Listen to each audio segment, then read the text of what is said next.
Sorry, I'm very late. I am very late. I do apologize. Uh, I was finishing my evening workout. I I missed my morning run, so as punishment, I did an extra long run today. I did about actually, it wasn't an extra long run. I just added 2 kilometers onto it. I did 12 kilometers, and I just finished my cool down just now. So I know I look a little rough, but most of you've been rocking with me for a long time. You know that I always do these live streams in my workout clothes. Um, but I have big news. So last week we celebrated the fact that I had under underwent the review process for monetization last week, and to celebrate that, I had my wife actually come onto the live stream with me and actually um, do a live with me, and that went swimmingly well. So we are going to do that again. She says she's going to do a live with me next weekend, this weekend rather, and she's going to show you guys her camping backpack. So since she was going to do a video of it, and the audio messed up on that, and instead of her just trying to redo the video, I mean trying to edit the video, she was just going to redo the video. I said, well, no, just do it live the same way I did it live with my bug out bag. And she's like, all right, cool. So we have that planned. But again, big news, big news, big news, big news. I got monetized today. They accepted um, my channel and made me a YouTube partner. So your boy is gonna get paid now. So uh, this is now in a super chat. You guys can now drop super stickers, gifts, super donations, all of that good stuff. However, you can still do it. You can still drop me a cash app. You can still buy me a coffee. But if you want to please the gods of the YouTube algorithm, please show me some love through this super chat with the super stickers or the super thank you. All of that is up. And I've even created a membership. Okay. There are 3 levels of the membership. I'm going to say this stuff again once someone is on the channel with me. Currently, there's no one here, so I'm going to say all this over again anyway. I don't mind over communicating good news. I don't mind over communicating bad news either. I don't mind over communicating anything that needs to be communicated repetitively so that people can catch it. Not a problem. That's probably the didactic side of me from academia's knowing, when you teach, usually when you teach, you gotta over communicate things. So no problem with that. So um, I will now have a membership. It'll be 3 levels of membership. The first level is at $2.99. The beginning level is $2.99 if you want to do it, and that's the first level is contrarian level, obviously. The second level will be a $5.99 for that membership. That each level gives you more perks that I can offer you through the membership, right?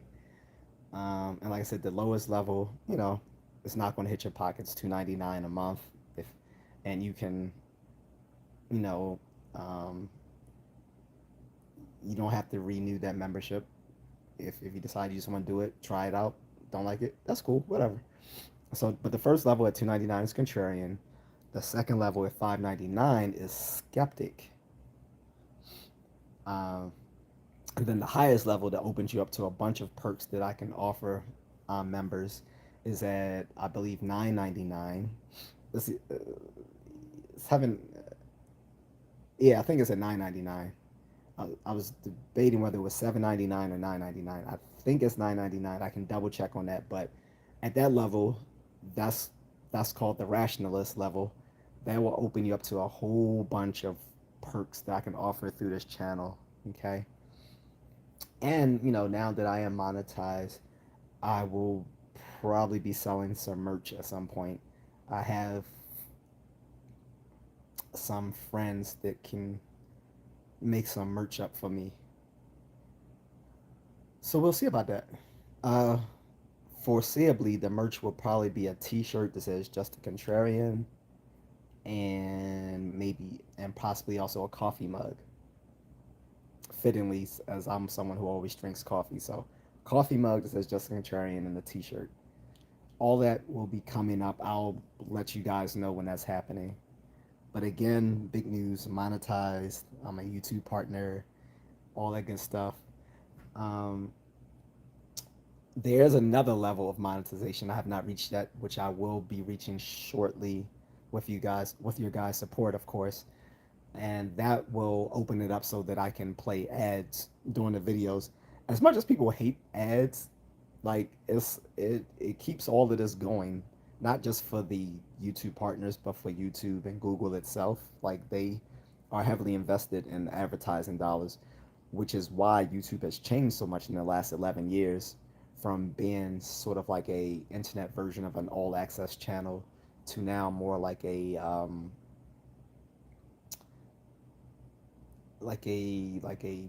network, like they're trying to become more like network TV basically, because they're trying to court those same advertising space that they get on network TV onto YouTube. Like you see the same sort of commercials and stuff now. So when I reach the second level of monetization, I'll then be playing ads on YouTube. Okay, so that'll be like in like the videos and the short, the YouTube shorts, stuff like that. But off of that, I will repeat this later on.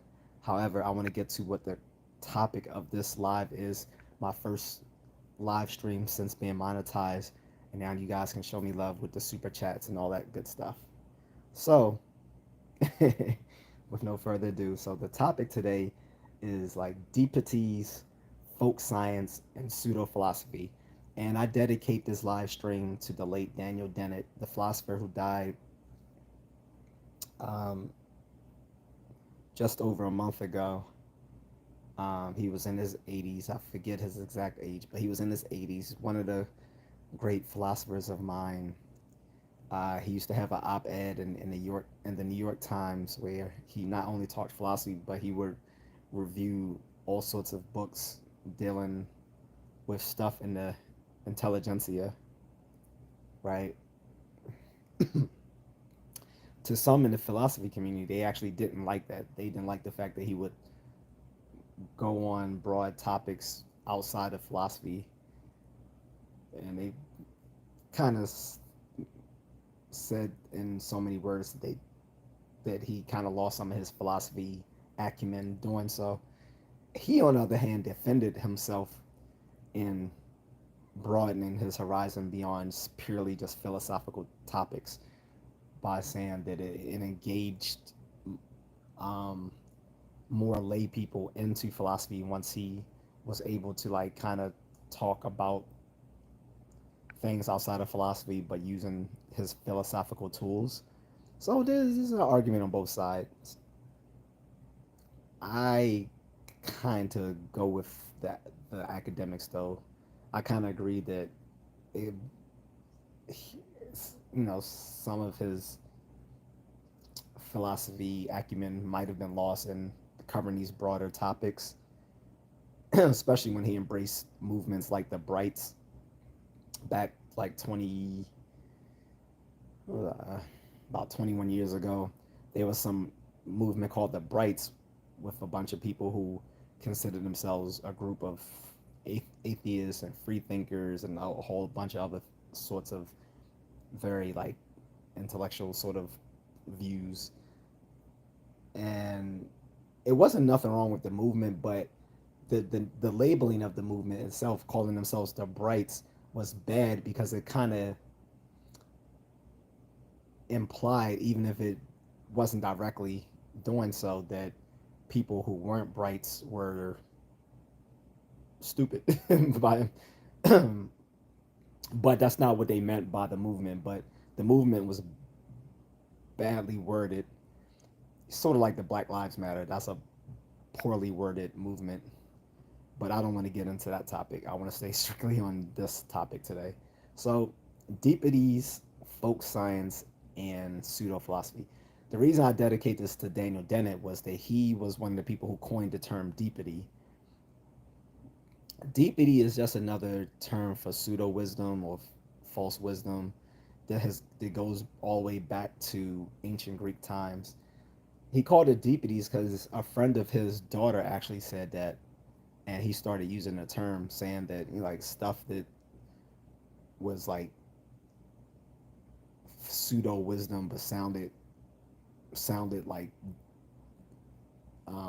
it was something deeper than that. It's just a deepity.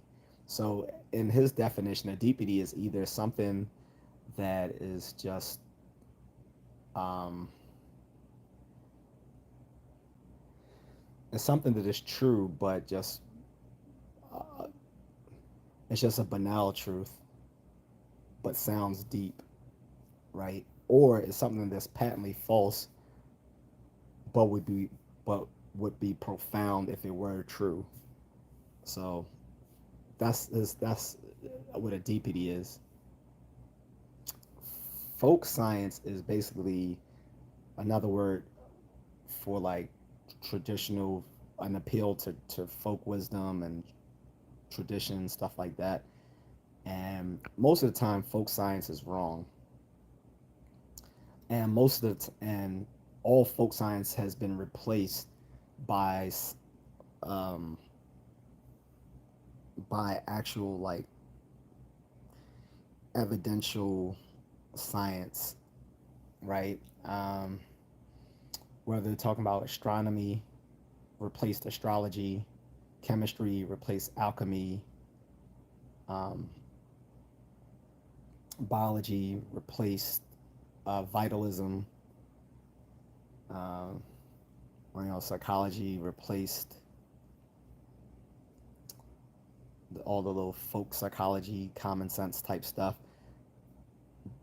What's unique about folk psychology, or what's called common sense psychology, is that despite it being rather just false, it still kind of works. It's not true. The claims mostly aren't true, but it kind of still works. It still gets you around human behavior pretty pretty well enough. So much so that, academic psychology actually has to give an account for it. But aside from that, like folk science is just not very useful outside of folk psychology. And then we have pseudo philosophy. Pseudo philosophy is stuff like Ayn Rand and her so-called school of objectivism and stuff like that. Stuff that's just touted as philosophy, but has no actual philosophical acumen to it. Another example was this might be more controversial to continental philosophers, but or people who studied continental philosophy. But Jacques Derrida, I remember a lot of uh, philosophy professors were mad at the notion that he was receiving his doctorate about 20 years ago, and actually wrote to the university in which there was awarding him his PhD, saying that he didn't deserve it because what he was, what his research wasn't real philosophy. It was just bullshit. So that was kind of controversial. But Jack Derrida ended up getting his PhD, even though a lot of people in academic philosophy didn't believe he deserved it and thought that he was basically just doing pseudo philosophy. And then there's other people like Michel Foucault or Michael Foucault, whatever his name is, Foucault, but I don't know if it's Michel Foucault, Michael Foucault, whatever. People like that. So they're often considered pseudo philosophers. Derrida, Foucault, Ayn Rand, those folks. So we're gonna cover that. um, Amani says, "Hey, I'm here. Love to talk." Thanks, Amani.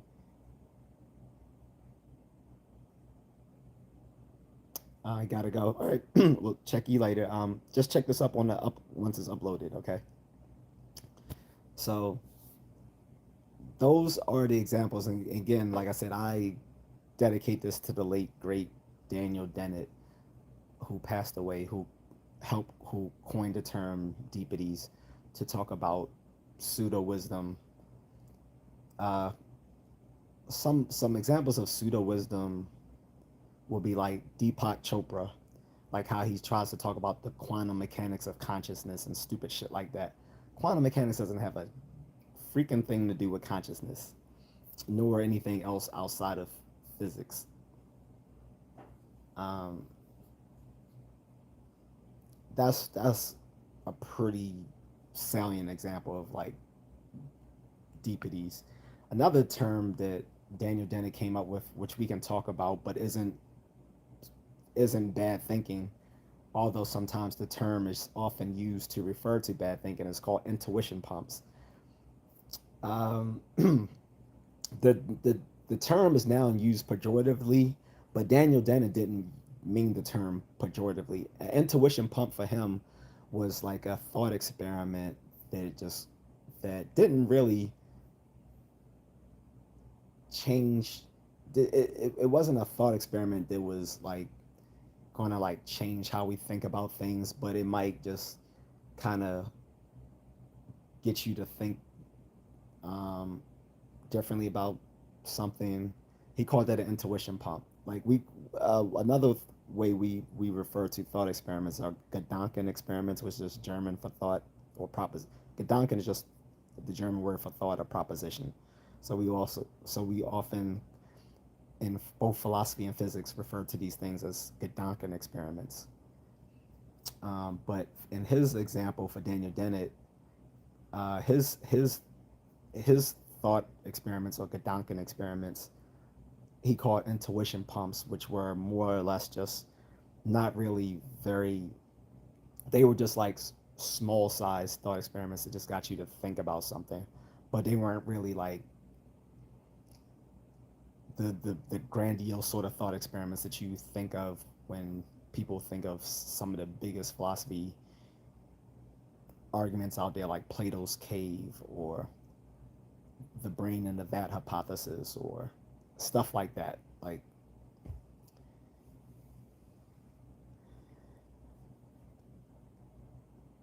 yeah, I'm not answering any questions from someone who just asked me to do a flip.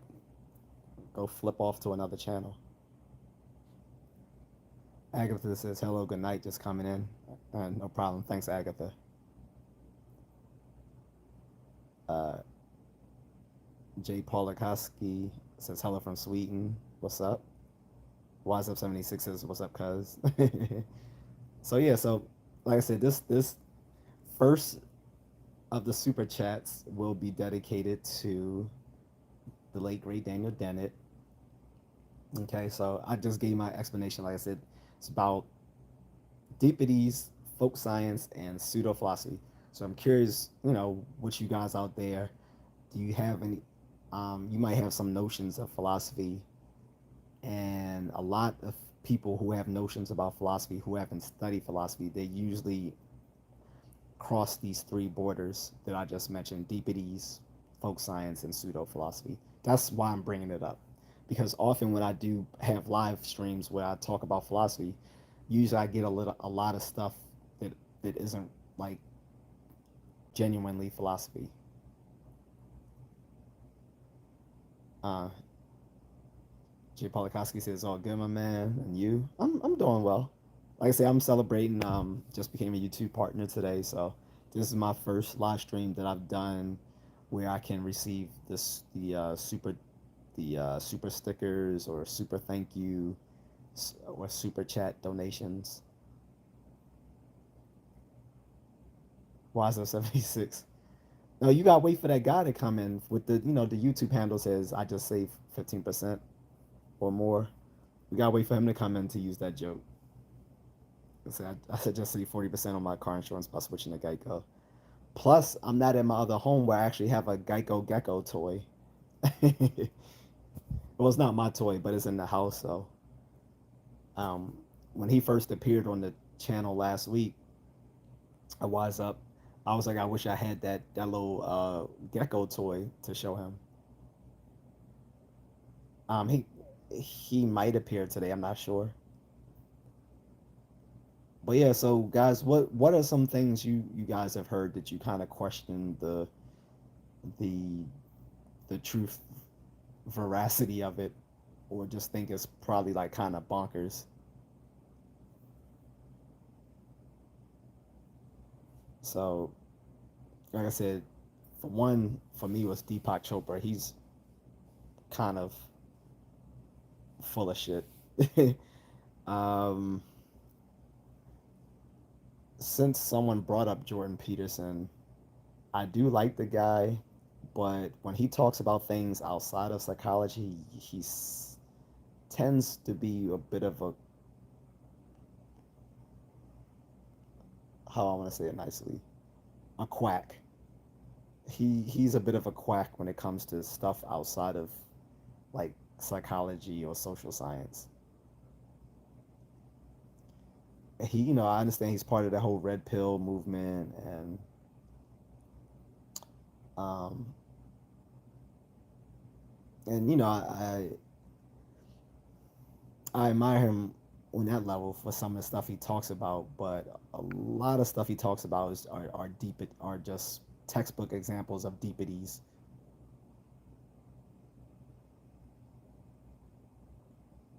Oh, I'm sorry. I'm sorry, Jay. So you said my last name is Polakowski and it's Finnish.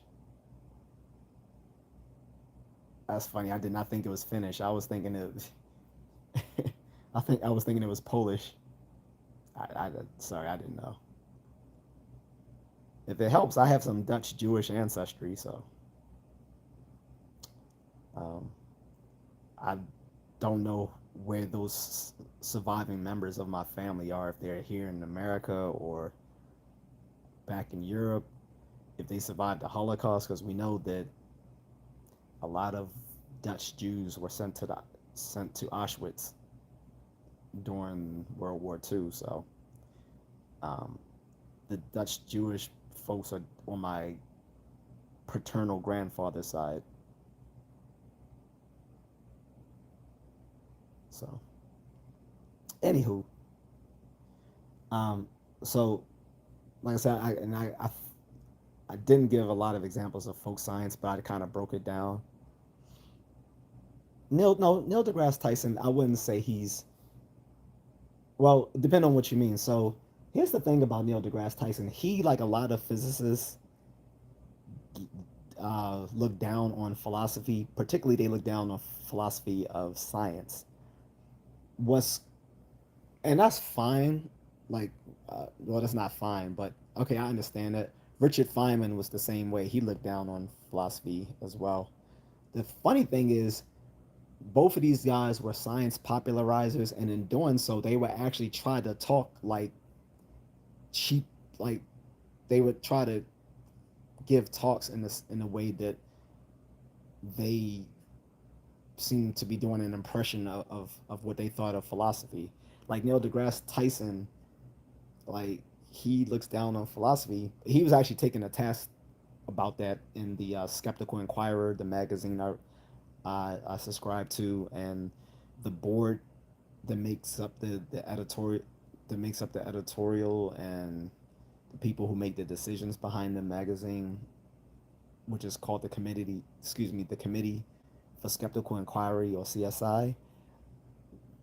Other Some of those members are philosophers, and they've taken Neil deGrasse Tyson and Lawrence Krauss to task for their talking down on philosophy, especially as one of the founders of the Committee for Skeptical Inquiry was a philosopher, Paul Hertz. Um, but yeah, when he gives talks, he tries to sound like a two-bit philosopher, and it's really goofy. Another person that was like that was Stephen Hawking. He downplayed philosophy too, but in one of his last books, it was all speculative. Like it was more speculative than a philosophy of physics or philosophy of science uh, would be comfortable with. But yeah, his Hawkins' last book was just all speculative, so it was kind of ironic that he looked down on philosophy of science while he himself was doing all this speculative physics in his last few books that he wrote before he passed away. And Neil deGrasse Tyson gives these talks that are very speculative. Um, so does that Japanese physicist Michio Kaku or whatever his name is. I don't even take him seriously, to be honest. He just sounds all over the place. And I know a lot of experimental and academic physics don't take Michio Kaku very seriously either. Neil deGrasse Tyson has caught some flack in the physics community because, I mean, you're talking a lot of trash and you don't do any research. You just lead a uh, some whatever you call those little astro dome thingies. But um, his problem is that he will go on these rant. Ryan, I am quite well aware of him. I've seen his Twitter account. He will rant on stuff that he's not an expert on, and that's when you get into the realm of pseudo philosophy, um, or or more poignantly, you get into a common fallacy amongst academic experts, which is the irrelevant appeal to expertise. This is when an expert talks about things outside of his field, but uses his credibility within his field to give credibility to his claims to other things outside of his field. Like when Linus Pauling, who won a Nobel Prize in, I'm going to say chemistry or whatever, started trying to sell people on vitamin C, saying that it can cure cancer and all this other sort of dumb shit. And he was completely wrong on that. That was a very textbook example of an irrelevant appeal to expertise. Neil deGrasse Tyson does that sometimes too. He got taken a task as actually by, I think it was it Neil Armstrong, I think, or another astronaut when he was talking about um, stuff dealing with like um, space shuttles and stuff like that, and trying to tell someone. He always try to gives these little scientific criticisms of movies, and sometimes he should just shut the hell up because he doesn't know what he's talking about. And astronaut actually corrected him on something like that. Not to mention, he was trying to tell people that when Elon Musk and Jeff Bezos were launching those rockets, they will let ordinary people go into space. He was saying, well, actually, that doesn't count as space or blah blah blah. People were like, man, shut the f up. Like for all like practical purposes, it is space because once you get to that level, it's actually just a matter of eh, it becomes a matter of opinion whether you consider that space or not. Because people were trying to downplay the fact that William Shatner was shot into this rocket with Jeff Bezos into space. And he was like, well, he technically didn't go into space because Neil deGrasse Tyson said so. I was like, so who gives a F what Neil deGrasse Tyson thinks about that? He hasn't done it. So, yeah, so trust me, Ryan, I very much am very well acquainted with Neil deGrasse Tyson's rants. Uh, but he is a legit astrophysicist, even though he doesn't do any research. Sort of the same things were lobbed against Carl Sagan 30 years ago, right? Um, but I love Carl Sagan, and also Carl Sagan wasn't as much of a if Carl Sagan was alive today, I don't think he would have been as annoying as Neil deGrasse Tyson was. Neil deGrasse Tyson has made himself somewhat of a troll online. So that's the difference. Balchinian says your opinion on Terrence Howard and his view on maths. Great example. So this is get into Deepities, pseudo philosophy. So first of all, I think Terrence Howard's a bit narcissistic, and I think he's a bit bonkers. Uh, there's a bunch of physicists that tried to talk with him, and he won't budge, and he has no credible knowledge on what he's talking about. He's misusing terms that he's heard that just sound scientific, but he's misusing the terms. He doesn't know what he's talking about. And if you can't agree to basic arithmetic, then there's no reason to take him seriously. None whatsoever. The basic arithmetic are mathematical truths. Mathematical truths, all mathematical truths are necessary truths. What is a necessary truth? A necessary truth is a truth. It's an assertion that cannot fail to be true in any logically possible world. They can't fail to be true. They're necessarily true. These this gets into I don't want to get into mo, mo, uh, modal logic, the modalities of truth, necessary, contingent, um, universal, um, contradiction, all that sort of stuff. But yes, uh, in the modalities of truth value, mathematical truths are necessary truths. There's no logically possible worlds in which 1 times 1 equals 3, okay, or whatever the fuck he was saying. Excuse my pardon my French. Um, he doesn't know what he's talking about, and I have no reason to accept any of his other argument if he can't even agree to basic arithmetic. That's my view on Terrence Howard. What he was saying in that talk with Joe Rogan is a clear example of what Daniel Dennett called deepities. Again, for people who weren't here, deepities are claims that are either empty truths or they are claims that are patently false but would be profound if they were true. Those are deepities. That's what Terrence Howard was saying. He was saying a bunch of deepities, things that were just basically patently false but would sound profound if they were true. Right? And he harping on it as if he knew what he was talking about was also pseudo-philosophy. So, great example, Barchinian. Thank you. Ryan Friesen says, can't even say his name and puts him down. No one can take you seriously.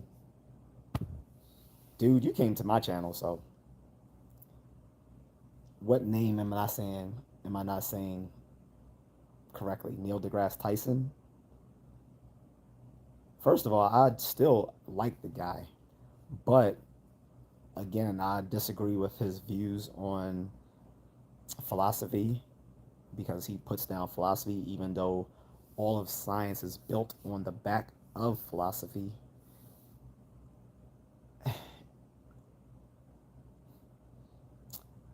And two, he tends to rant about things outside of his uh, subject of expertise. His subject of expertise is astrophysics. But when he starts talking about just all sorts of stuff like politics and religion and history, I'm not going to take him as seriously because that's an irrelevant appeal to expertise. That is a very common fallacy amongst the intelligentsia.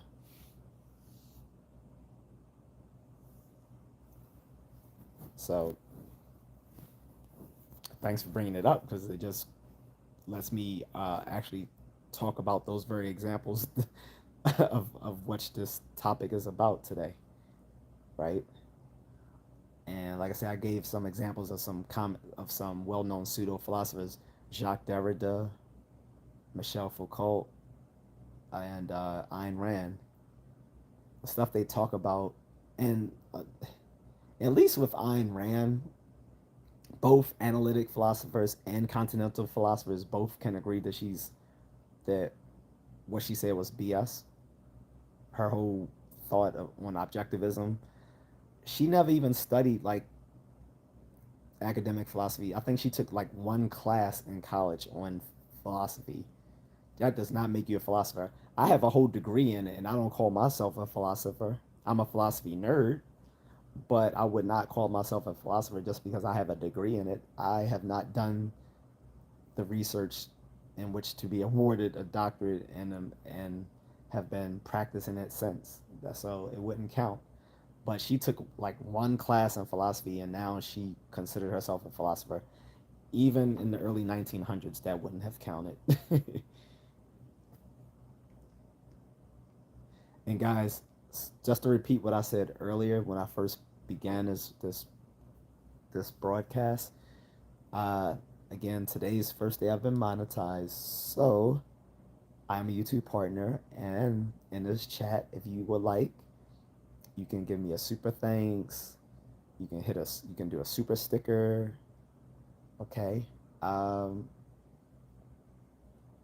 you can do a super donation. I mean, a super chat donation to show love. Uh, and I have memberships now. There's three different levels. The first level is Contrarian, as the name of this channel is Just A Contrarian, which I'm actually not a contrarian, as most of you may have gathered from either the description of my channel or from my rants here on these broadcasts. But so the first level at $2.99 a month is Contrarian if you want to do that. Gives you a few perks. Then the second level gives you even more perks is at $5.99. That's the skeptic level, as I do often preach the virtues of skepticism, scientific skepticism though, which is more not a view but more of a more of a methodology instead of as a general view. And then the last level, which is at about $9.99, gives you a lot of perks that I'm offering. That is the rationalist level. I call that the rationalist level because that's what I actually consider myself. um, so either three of those levels of membership are now available, and I will plan on making up some merch soon. I want to make some Just a Contrarian t-shirts and some coffee mugs, since you guys know I like to drink coffee. So just letting you know, I might have to repeat that a third time later on in the chat. Miss Needle says, "What made you study philosophy in the first place?" Just curious. Well, because I was always interested in it. Um, when I was 13, in this very room, when I moved from Chicago back to Maryland, I saw these books on the shelf. Actually, I can show you guys that right now. So on that shelf, I saw a few books, and it had some philosophy related subjects like on deism and stuff like that. Deism versus theism and all this sort of stuff. And I started reading it. It kind of got me thinking about conceptual subjects, and I was always interested in it. But when I first started college, I didn't take philosophy because I was scared. I thought it would be too difficult. I was completely wrong, but at the time, I was kind of hesitant to get into it because I was thinking you had to be like just a genius to do it. Being a genius definitely helps with philosophy because it can be exceedingly difficult to grasp some of the concepts. But someone of at least slightly above average intelligence should be able to grasp most of it.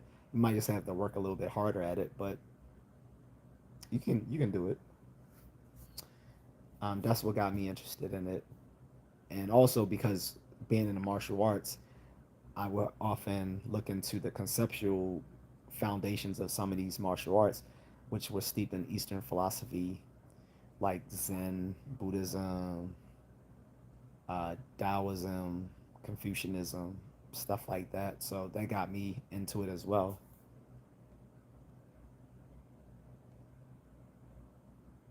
By the way, Miss Neal, you know I did two of your three subjects you suggested already, right? I'm probably still gonna do the third one on purpose of life. I'm gonna do that one as well, but I've done the other two. So thanks for those suggestions. Liam Jones says Ayn Rand did not qualify herself as a philosopher. Oh yes, she did. Yes, she did.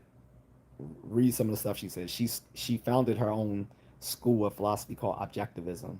She definitely thought herself a philosopher, and if not, her adherents did.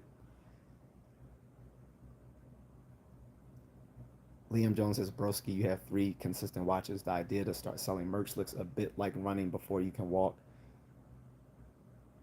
Well, here's the thing: some people do run before they walk, dumbass. In any case, you're talking about three people currently, not you don't look at the long term that this gets uploaded and people watch it in continuum. Dummy. Anyway,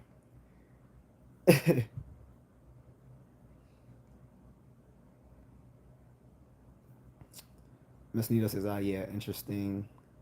Yeah, I missed one of the streams, unfortunately, but by accident I would have been there, but I was asleep. No, so the other one you talked about, you gave me to talk. I mean, the suggestion, the AI.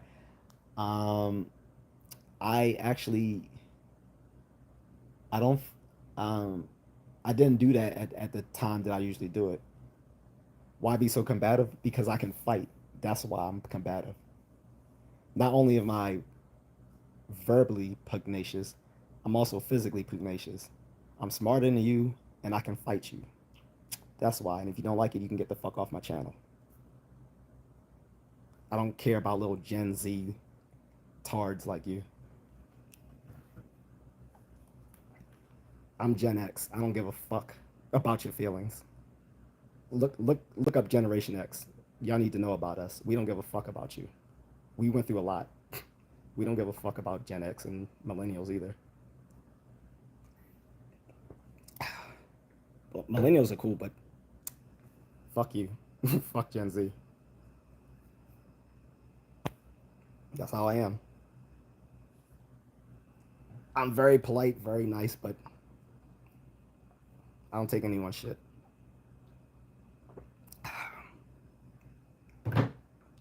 Any case. But yeah, Miss Nita, I'm gonna do another one on purpose of life. I kind of did a video on that previously though. I was talking about like existentialism and nihilism and stuff like that, but I can do that over again and just talk more just about purpose of life and kind of just talk about existentialism on its own. But I did do something about that already. Taco Scroll said, "What year would Gen X be?" 1965 through 1980. We're called the last feral generation because our parents didn't give a shit about us. We were called latchkey kids because literally we would come home from school, let ourselves in, pretty much just watch ourselves all day long.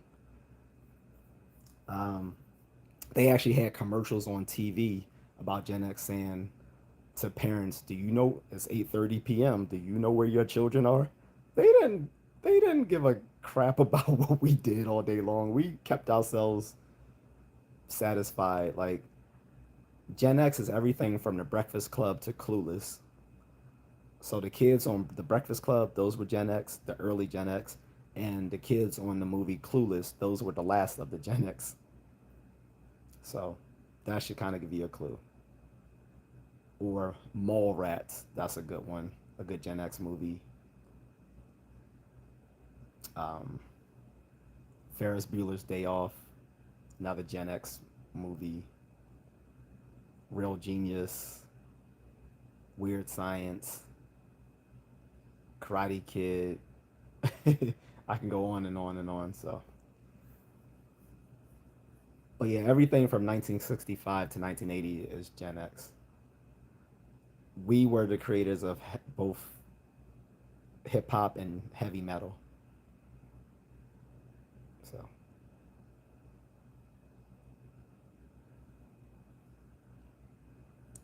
and grunge. Like, if Nirvana is so Gen X.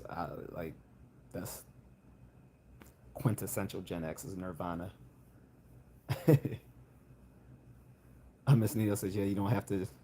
Just threw out some ideas. No, no, I appreciated those ideas. Like I said, I used them. And I don't mind going over something since it might have got lost in the sauce with some of the other topics I was talking about that day when I was talking about purpose of life and existentialism and nihilism and stuff like that. And I actually gave a defense of nihilism, which might have shocked some people. Well, it wasn't really a defense of nihilism so much as a defense of Nietzsche, who I think has been misunderstood. One of your uh, people from your fatherland.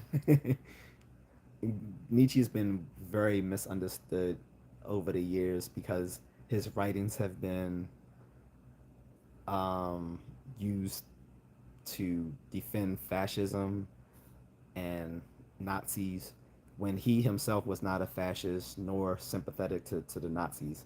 His sister actually was, and when he died, she she modified his writings to support fascism, and that has been unfortunately his legacy. Yes, you're a millennial, Liam. 81 to 90s, um, 81 to 96 are millennials. Then there's a micro generation of which I'm a part, which is from 1977 to 1983. They're called Zennials, which were like a hybrid of Gen Xers and Millennials, who were also called the Star Wars generation for the obvious reasons that that was the time period in which the original trilogy came out from 1977 to 1983.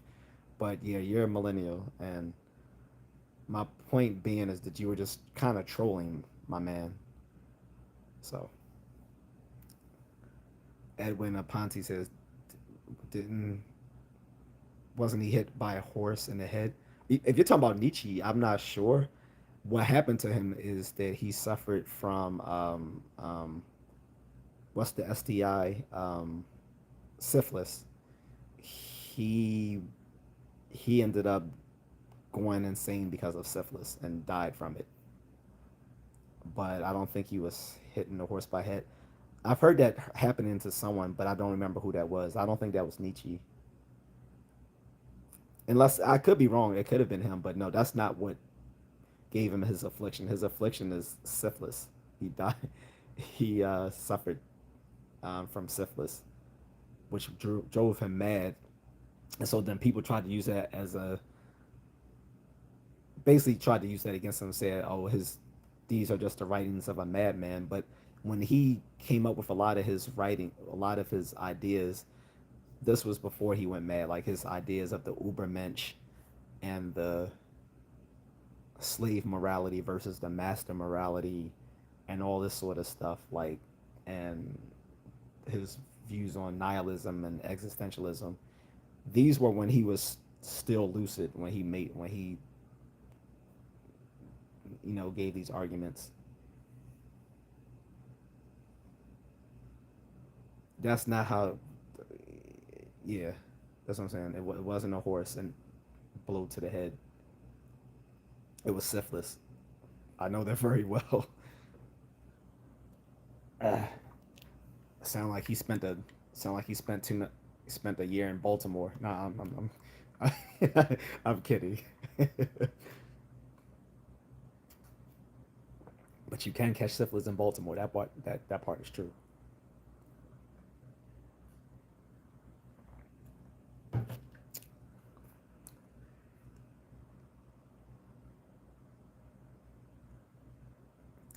Do you not think it's possible putting brackets on generations is an arbitrary way to distinguish people, but is wholly unnecessary? Yes and no. But I don't want to get too far off my topic though, bro. Yes, it. So when you only see people through as a part of their generation, it can be a stereotype. Obviously, here's the thing: stereotypes exist for a reason. Stereotypes are generally true of a group, but they're not true of the individuals. That's what makes them stereotypes. Their stereotypes are a natural form of human learning because they're sort of a shortcut to to learning a lot of information about someone in a quick amount of time. This is a form of associationism, and it has obviously it has its flaws, but these generations are broken. These generations aren't arbitrary. They are actually now uh, meted out by like people like the Pew Research Center, stuff like that. So it does have like some some social research behind them. They're not just like arbitrary. Like for instance, like Gen X, they for a while couldn't agree on what years they were. Sometimes they said they were from like 1961 to 1981. Others said, it was like, I don't know, like 1964 to 1978. I mean, it differed. It wasn't until like the Peer Research Center and others kind of nailed those generations down. So before us, there are the baby boomers who are I consider the sociopathic generation, and before them are the silent generation. So people calling Trump and Biden boomers, they're wrong. They're actually from the silent generation. The silent generation were the people who are still alive during World War II. Then before them are the greatest generation. Those are the people who fought in World War II, whereas the silent generation were merely kids. The greatest generation fought in World War II. That's kind of why they call it the greatest generation. Um, these would have been people like born in like the 1920s or something like that, or earlier than that. And before them is the lost generation. That's the first generation of the 20th century. They call it the lost generation. They all had different historical moments and trials and errors that they had to undergo, different cultural practices and views, things like that that made them that united them as a generation. So there is social research that goes into how they actually um, how they actually carve up those different generations. Like for instance, the boomer generation is huge. They go from 1946 to 1964. That's a large generation.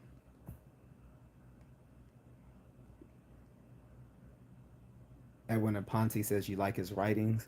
I haven't read honestly. I haven't read too much of his writings outside of some of my philosophy classes on like I, I've taken like a philosophy of literature class, which I've read some of his writings and some other stuff, but I haven't like delved too heavily into his stuff. But once I understood him better, I had more of an appreciation for him because he's often seen as like the antithesis to the European Enlightenment, or they see him as being a bad philosopher because his views have been co-opted by Nazis and other fascists. But I mean, so what? Like again, he didn't support that himself. But there's a big philosopher who actually was a Nazi, Martin Heidegger. So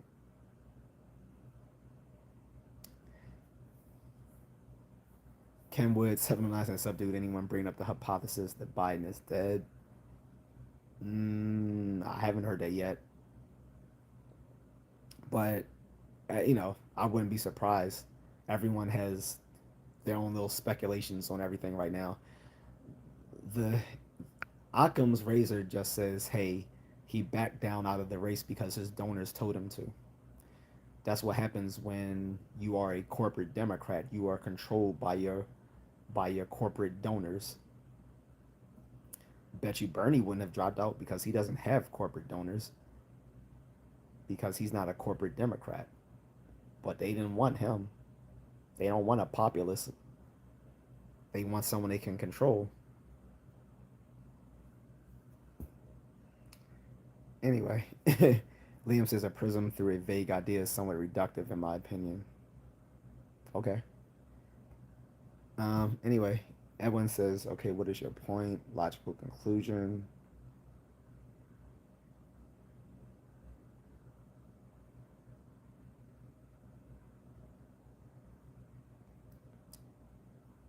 PFC said, what's up, Unc? What's up, PFG?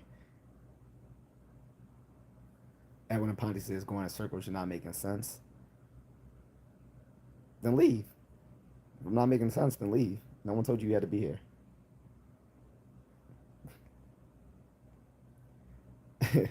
Liam says, I agree to an extent, but you are looking at this through a North American lens. Imagine how South America would feel through the 40s and 80s. It is, of course, wildly subjective. First of all, it's not wildly subjective, and of course, I'm looking through it through a North American lens because that's where we are in North America. That's where I am in North America. That's who this generation is discussing. If you don't live in America, then it doesn't apply to you. Who gives a fuck? No one said to offer your opinion if you live in Africa or some other little butt fuck country. We're talking about Western civilizations. That's who these generations apply to. Obviously, if you live in a pre-modern society, this doesn't apply to you. That should be fucking common sense. The problem with common sense is it's not very common, and too often what people think isn't too sensible.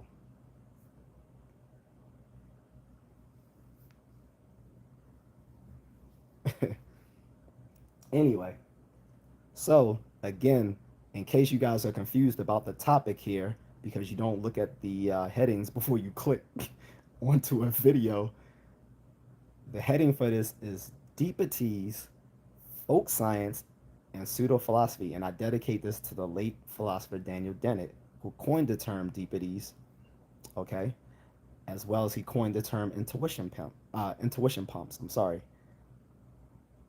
Deepities again is a term referring to an assertion which is either an empty truth or it is something that is an assertion that is patently false but would be profound if it were true. And one of my examples for a deepity is the writings of people like Deepak Chopra and a lot of self-help gurus out there. Or we can talk about Terrence Howard talking nonsense about 1 times 1 equals 3, stupid shit like that. Folk science is traditional wisdom and um, pre-scientific thought before the modern sciences appeared. So before astronomy, we had astrology. Before chemistry, we had alchemy. Before biology, we had vitalism. Before psychology and cognitive science, we had common sense psychology. Okay, the, this was folk science, and it was mostly and like it was mostly all false, but people believed in it. And then the final part is pseudo philosophy, stuff that is not philosophy, but to the people who are untrained in it, it seems like genuine philosophy. Stuff like Ayn Rand and Jacques Derrida and Michel Foucault, stuff like that.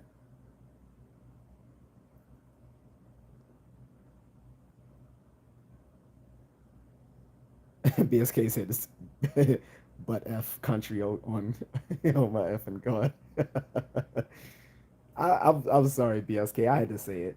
Like some of these people be coming on, some of these people be coming onto these platforms from these little backwards ass countries, trying to give opinions on stuff that only applies to Americans and Western European countries, and it's like, dude, you're from place where they still gargle dirt. Like, who cares what you think?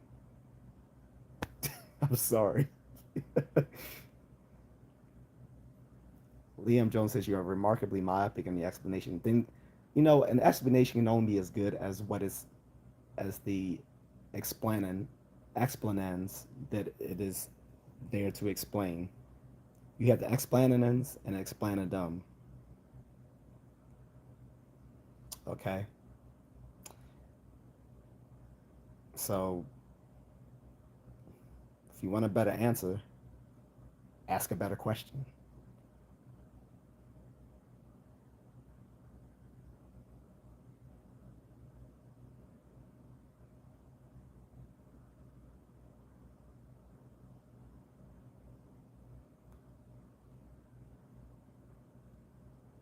Sorry, give me 1 second. I'm sorry. The the explanandum is the thing that you are explaining. The explanandums is the sentence that gives the explanation. Sorry, got those confused. But in any case, the the the what I said still holds. If you want a good answer, ask a good question. And if you want a good explanation, give a good explanandum. So I can give in a good explanandums as part of that explanation. I try not to use too much Latin and philosophical jargon, but sometimes I have to. But yes, and explaining them is the thing, the fact, the assertion, whatever that is to be explained, whatever. The explaining ends is the sentence or assertion that does the explanation of that explanandum. These are words. If you don't know these are words, that's because you have a small lexicon. That's your fault, not mine. And no, I don't think I'm making stuff up. This is because I actually have a background in philosophy, Liam. You don't. Your idea of philosophy probably comes from literature.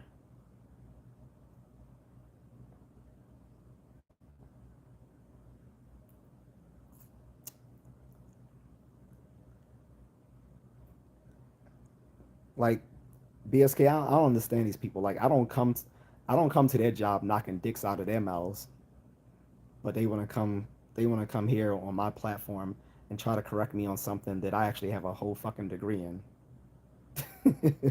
because they don't understand words. We all have access to the most powerful computers in the world, literally at our fingertips, and they can't bother to like just type in a word and say, "Hey, this is actually real." That term. Oh, I see what that term is that he's just talking about. Oh, okay, I understand.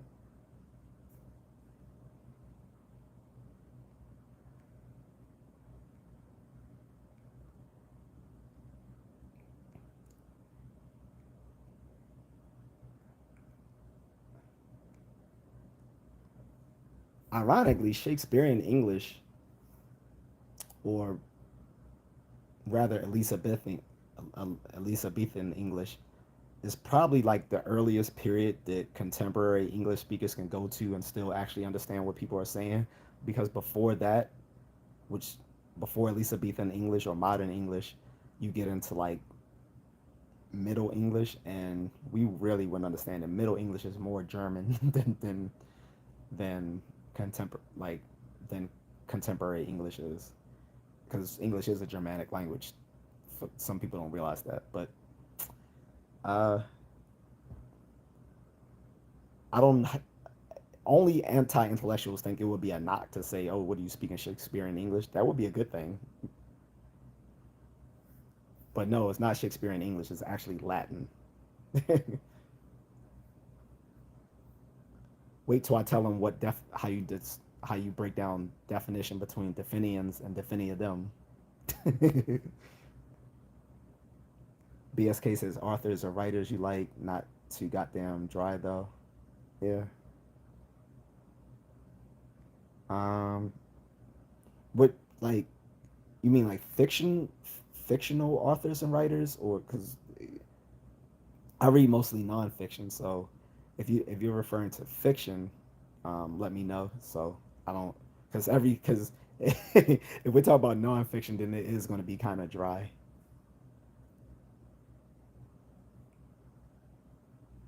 Blame Dirty says, please let me do this every live. Just back off a little.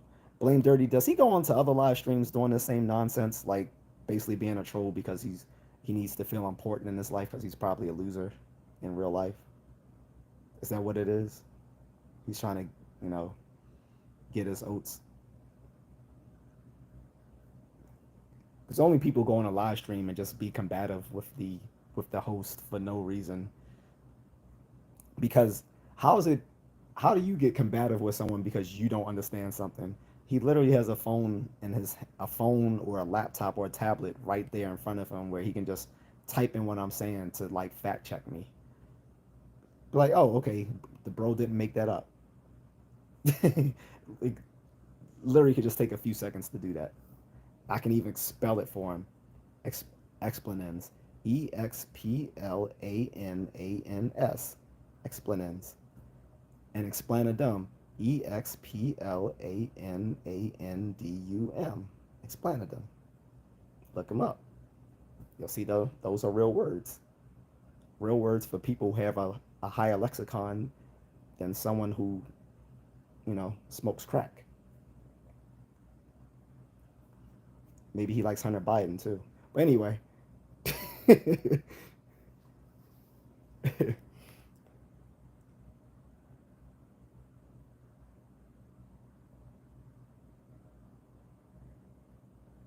Ezekiel Finch says, "Bro, don't know what you talking about." Liam Jones getting roasted. Yeah, he's clearly a moron.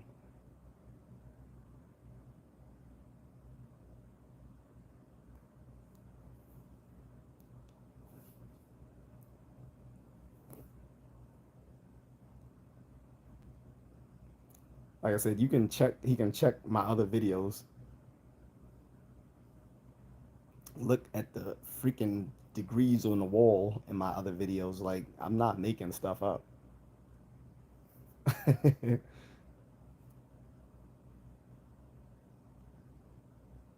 And I've already told people two things I will never. And I said even when I get monetized, if I get sponsorships and all sorts of stuff, I said two things I will never compromise on. That is talking about things dealing with intellectual matters and things dealing with martial arts. I will never compromise on those two things. So I will never, I will never sell you guys. I mean, in the words of people, my brothers from DC, from Washington D.C., I'm never going to sell you guys any wolf tickets when it comes to like talking about things like philosophy or science and stuff like that. And I'm not going to sell you any wolf tickets when it comes to stuff like martial arts. Um, I'm not saying explicandum. You're a moron. I I literally spelled the word out for you.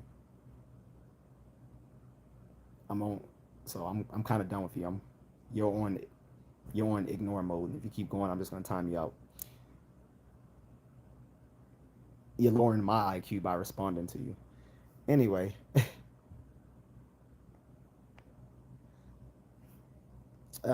Elsie Chiz says I got a question, a real quick one. If someone who is always complaining, making bad choices at mid to late 40s, are they set in their ways, and should I not invest energy to try to help? This is not really the place for that. I'll give a quick answer, but if you want anything more detailed, then you can drop a super thanks or a super sticker or a super chat because I have those now up that you guys can click those. Bro, I'm not confused. You're just stupid. You suffer from the Dunning-Kruger effect. You're too incompetent in what you're talking about to even realize that you're incompetent in what you're talking about. That is the very example of a Dunning-Kruger effect of what you are suffering from right now. And everyone can see it but you, because you suffer the Dunning-Kruger effect. Everyone in this chat realizes that you are stupid, but you don't realize that you are stupid because there is a cognitive blindness to that, which is what the Dunning-Kruger effects explains. Until you realize that, you're on night night.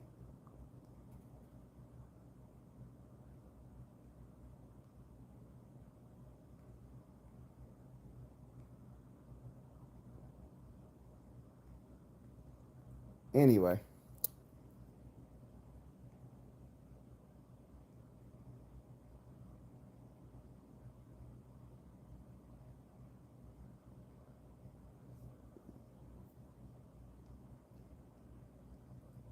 so getting back to LC Chiz, like I said, I'm gonna give you a quick answer, but like I said, if you want anything more detailed, then do me a favor, either drop a Cash App. It's in my it's in the description on my channel, or you can drop a super you can drop a super thanks here in the chat room. Because I'm not, as of now that I can do super chats, I'm not going to be answering irrelevant questions to the topic. But you asked this in good faith, so I don't mind giving a quick answer. The thought is in personality psychology, and there's some disagreement that more or less your personality is set in stone around the time you are 30. However, that doesn't mean that people don't stop learning after the age of 30, obviously. Um, but there are different personality types, and if someone is stuck in a certain mode, in this in this example, someone who's always complaining or kvetching, who makes bad decisions, I don't think they're going to change. Not at 40. Bad decision making is a part of is tied in with some other things beyond just personality. It's also tied into their intellect or lack thereof. That's not changing. Sorry to say. I would not invest energy in trying to help someone over the age of 40 who's still making bad decisions.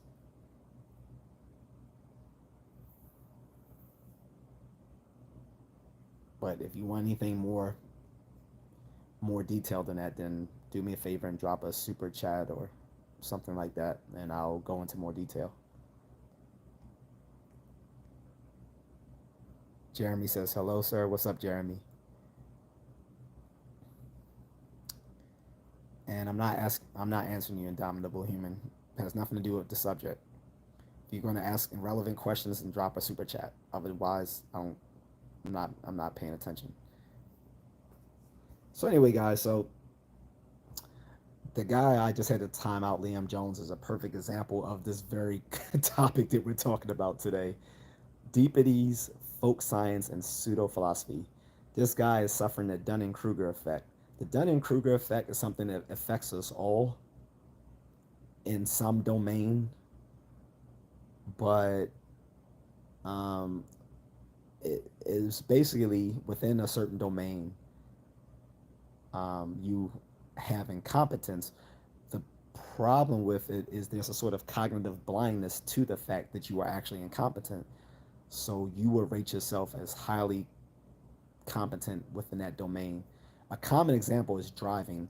Most people think they're above average drivers, but that's obviously not the case, since you can draw a Gaussian curve or a normal distribution curve or bell curve of the skill, of driving skills, and most people will fall somewhere in the middle, which is the bulk of the bell curve. So if most people fall in the middle, then most people can't be above average drivers by that measure alone. But most people would rate themselves above average drivers. It's just patently false, right? Um, and we've known about the Dunning-Kruger effect since ancient Greek times, when we used to talk, and even in the Bible, when in the book of David, or was it in Psalms? No, I'm sorry, in Proverbs, actually, yes, an atheist knows the Bible.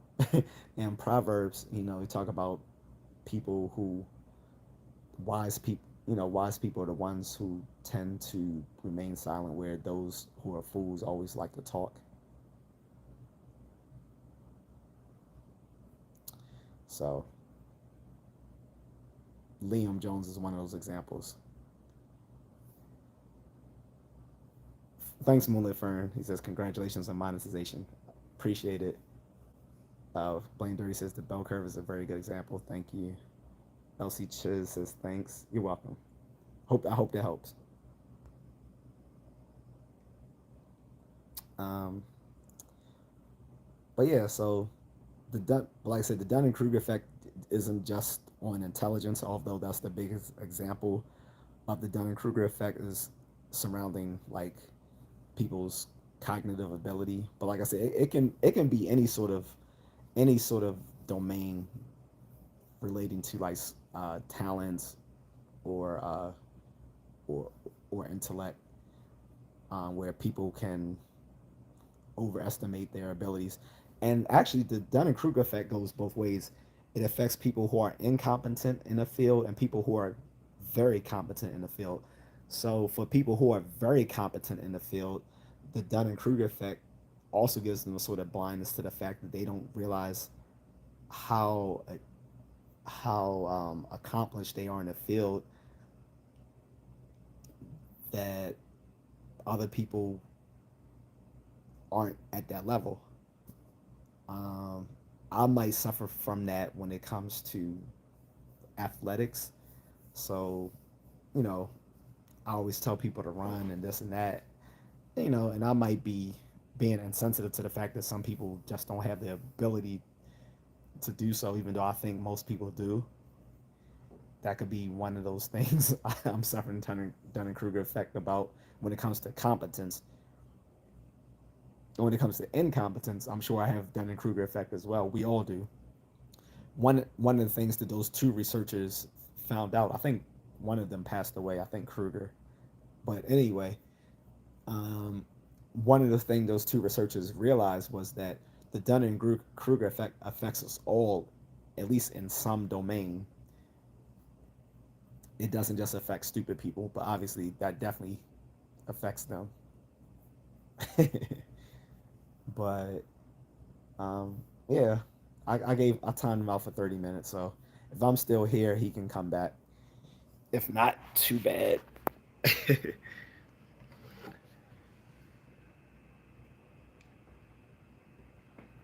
But besides that guy giving us a good example of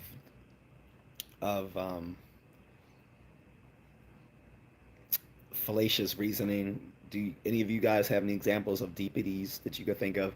Someone already said Neil deGrasse Tyson, which is sort of a controversial example because, like I said, he is an actual expert, but he does come off as a pseudo intellectual when it comes to things outside of his field of expertise, which is mainly astrophysics and the physical sciences in general. Outside of that, he's really not an expert. Like when he starts talking about things related to like history and art and literature and philosophy, he needs to stay within his lane. And sometimes the way he talks, it just he tries to sound profound, and it's so ironic because he looks down on philosophy, but then he tries to talk like a cheap version of a philosopher whenever he gives talks. Um, and like I said, online on Twitter, he comes off as a troll, like so much so that people who would generally like be cool with him tend to get annoyed with some of the stuff he says on Twitter. If I'm not even sure if he's still on Twitter or X now.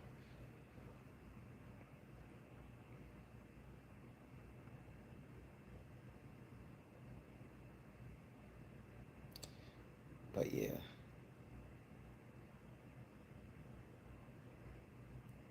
And I also gave an example of pseudo philosophers, right? So I said Ayn Rand is the best example of a pseudo philosopher because both analytic philosophers and continental philosophers both discount her as a real philosopher. And then someone, I think it was Liam, by the way, tried to defend her and say she never considered herself a philosopher. I said, oh, yes, she did, because she founded her own school of philosophy called objectivism, which was pure bullshit. And on top of that, like, she never even took like philosophy beyond she took one course. This is like these people who take one class in psychology and think they know they can give psychological advice. It's like you literally just took one class. You took Psych 101. You have no expertise in this field.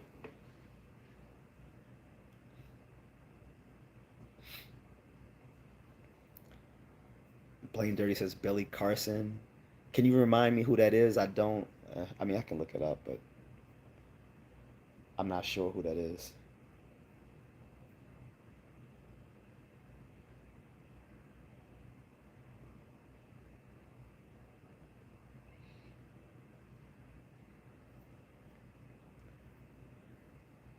Miss Needle says Tyson probably just wants to stay relevant, stirring the pot.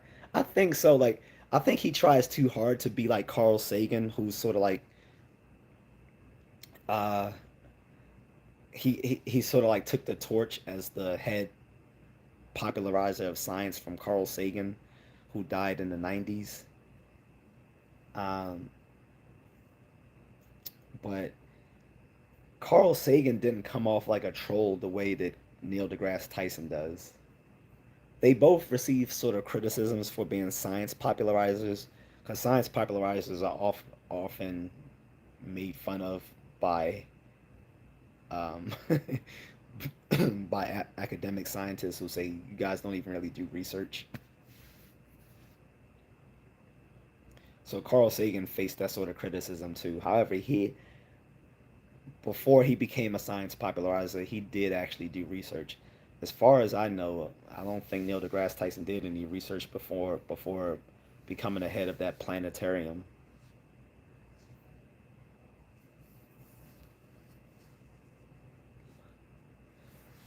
Blame Dirty says 4BK, the whole Anunnaki along the lines of Deepak. See, I'm not even familiar with that. Hold on, let me first look up Billy Carlson because I don't even know who that is.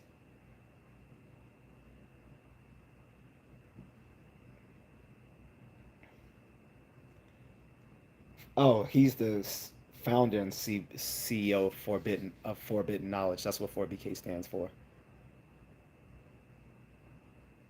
Okay, so he's basically a self-help guru, right? That's what I'm gathering from this information I'm shown. Billy Carson is the founder and CEO of Forbidden Knowledge Incorporated, the best-selling author of the Compendium of the Emerald Tablets and Woke Doesn't Mean Broke. He is also the winner of the 2022 Stellar Citizens Award. Yeah, so he sounds like a self-help guru. Yes, I think most self-help gurus are bullshit artists. They would definitely fall into that pseudo-philosophy, or what they used to call in ancient philosophies sophist. I think self-help gurus are the modern day sophists. It says Billy Carson has a PhD, is a PhD student in the biomedical engineering program at Duke University. So he is actually intelligent. Okay. Here's the thing. Here's one of the dark sides of intelligence is that people who are intelligent are better at arguing for bad ideas or embracing bad ideas and justifying them.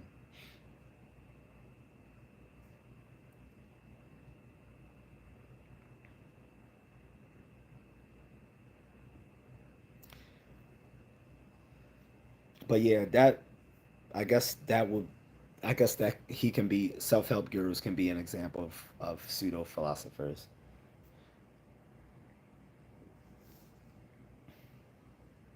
And there's many of them. The self-help industry is a billion-dollar industry, a multi-billion-dollar industry, which kind of points to the fact that it's all bullshit. Because if it worked, you wouldn't need so many different varieties of it.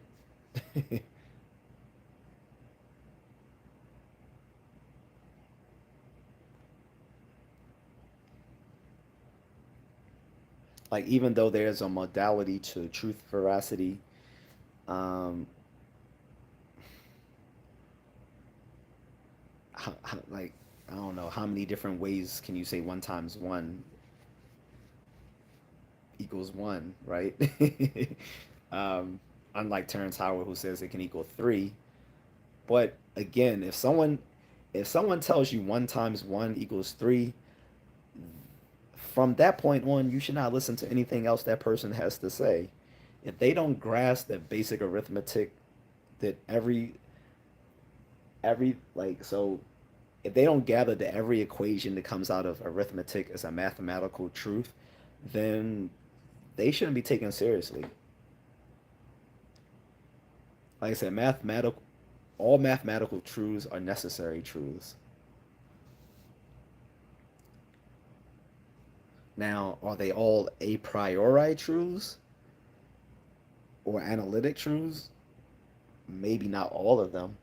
Obviously, well, I shouldn't say obviously because most of you don't know this, but looking at the Kurt Gödel's incompleteness theorem, which showed that not all of mathematics can be reduced to first order logic, um, shows that obviously not all of it is um, not all of it is a priori. Some of it may be empirical, but they're still all necessary truths nonetheless. A necessary truth is a truth that cannot fail to be true in all logically possible worlds. Another way of talking about logically possible worlds is in all logical counterfactual conditions. Okay. Whereas an a priori truth means that it can be known without experience. And analytic truth means they can be true just by the definition of the terms used. Most mathematical truths are necessary, analytic, and a priori, but arguably not all of them are, since if they were, I think they would ultimately all of mathematics via arithmetic would be reducible to first order logic or the first order predicate calculus devised by uh, by the analytic philosophers in the early 20th century who developed the tradition of logicism, which tried to reduce all of mathematics to logic. It ultimately failed because of the things pointed out by Kurt Gödel and by Bertrand Russell, and I guess partly by Wittgenstein.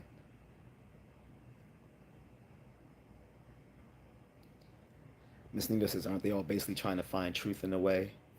Yeah, in a way. Um,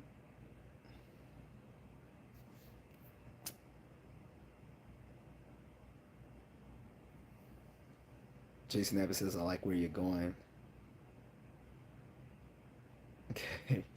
So, so guys, yeah. So again, like I said, this live stream is dedicated to the late great Daniel Dennett. If you don't know who he is, take a second, Google the name Daniel Dennett. He's a philosopher. He was very important in the philosophy of mind. He also was, just like you have science popularizers, he was sort of a philosophy popularizer. He used to have an op-ed in the New York Times. He would review books. Sometimes they had nothing to do with philosophy. He was part of the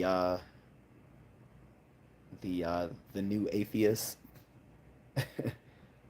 So we only have two of the um, new atheists left. Richard Dawkins is still alive, and what's his name?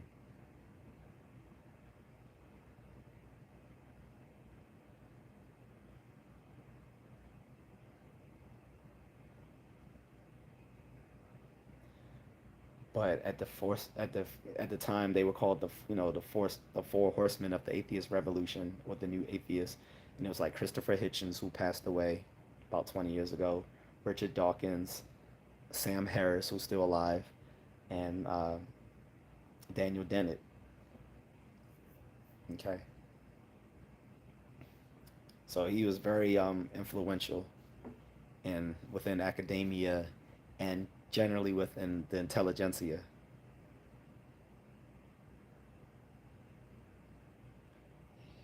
And he was the one who coined the term deepity, although he said that he actually got it from a friend's daughter who said this that's what she called things that sounded deep but were really bullshit.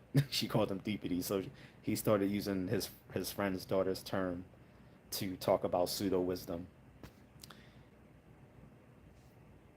And again, folk science is something he talked about as well. Folk science is like basically appeals to traditional wisdom that predated modern science. So before we had astronomy, we had astrology. Before chemistry and physics, we had alchemy. Before we had biology, we had different forms of vitalism. And before we had psychology, we had common sense psychology. So that is folk science. And when people still use folk science or folk wisdom, we call that an irrelevant appeal to traditional wisdom. It has a Latin term, but I'm gonna spare you the Latin term. uh, Actually, all the fallacies have Latin terms attached to it, just because there were people who actually set out to make Latin terms for all the different logical fallacies out there. Like someone just had fun making names for these things. And then the third thing is pseudo philosophy, because there's a lot of pseudo philosophy right now. The big example of trendy pseudo philosophy right now is to talk on on being what do you call it? Uh, I'm sorry, I'm losing my words here. Let me look it up.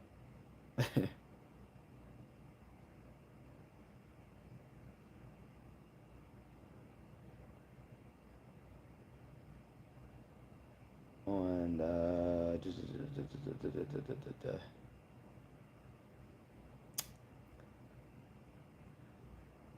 why is that? I can't think of the word that everyone talks about now. Being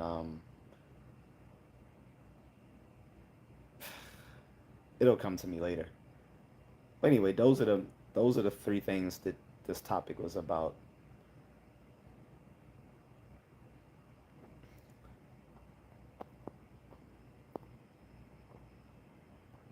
And again, guys, this is a super chat, so feel free to drop a super chat. Uh, um, you can use a super sticker, um, or you can give a super thanks. And if anything, if some of my regulars, can you guys actually go in and see if those options are available here? If not, then I might have to change the format next time for how I to allow people to be able to do the super chats. But if one of my regulars can actually look into the options and see if those are available, because I can't see it from my end on here because this is a vertical live stream.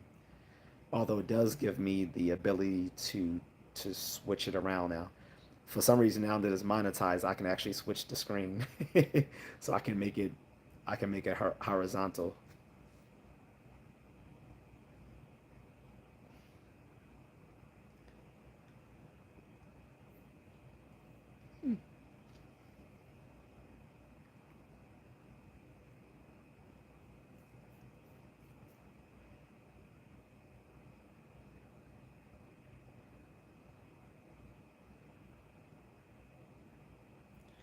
But oh yeah, so I remember. So anyway, the trendy pseudo philosophy right now is Stoicism.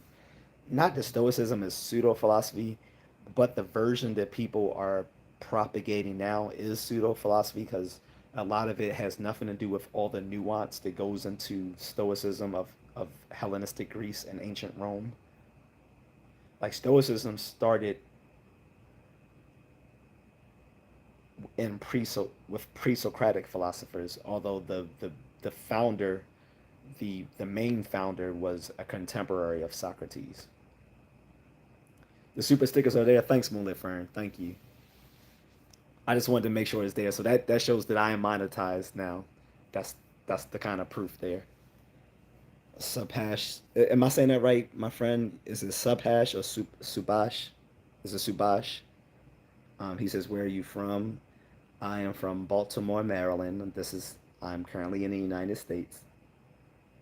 Moonlit Fern says super chat and gifting. Okay, so all three are there because I made sure those options were available. So it should be super chat, super stickers, and the super chat donations. So all three of those are there. Okay, and I'm hoping it shows that now when you go onto my channel, there are membership levels now, Moonlit Fern. So that's cool. So I made three different levels, and I was very I was very tempted at first to give them like Star Wars terms for the different levels. I was gonna say Padawan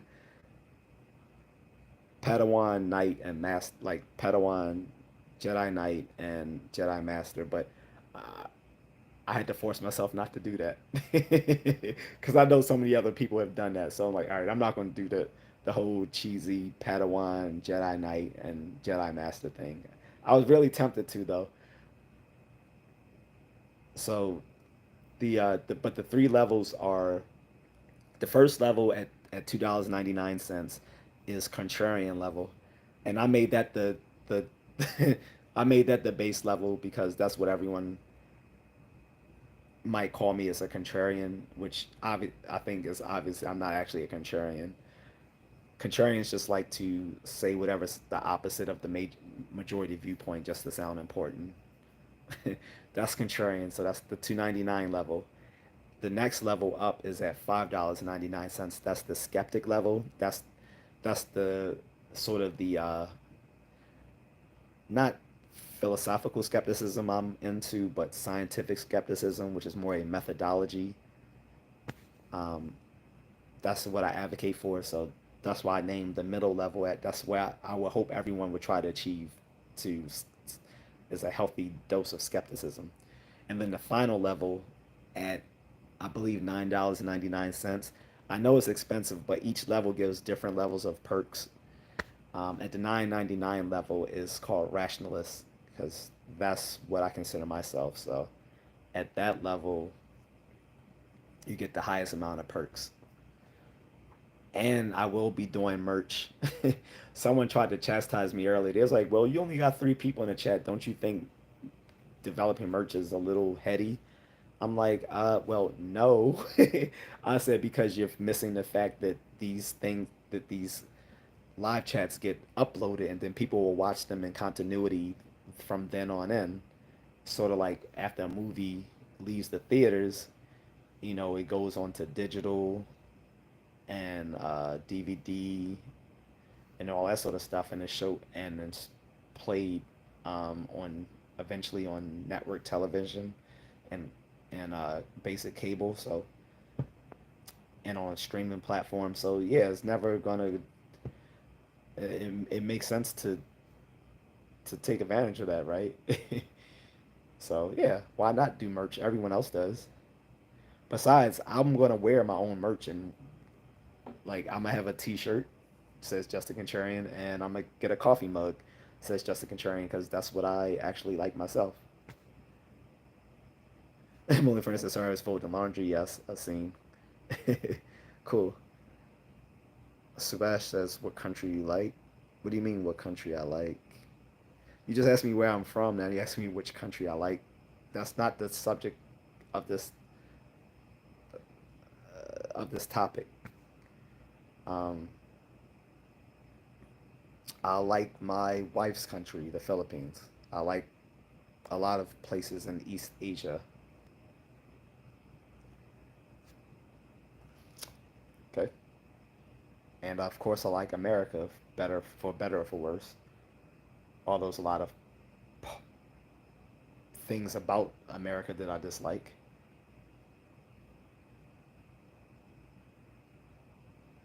Haven't been to India, Subash. Um, I might go, but it's honestly not on my bucket list right now.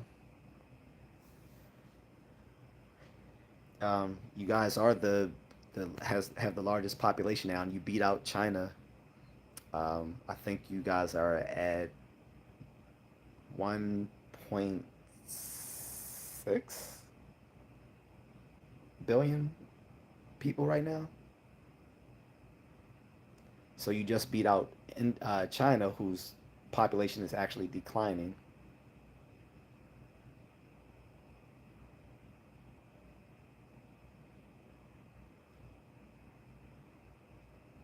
No, I'm sorry, 1.4 billion. So yeah, you're at 1.4 billion and China's at 1.2 billion. At one point, China was the most populous country in the world, but you guys outbeat them as you've been continually growing, as India has become a more prosperous state, um, and China is declining as far as their well, both economically, but also in just sheer numbers of people per in population per capita.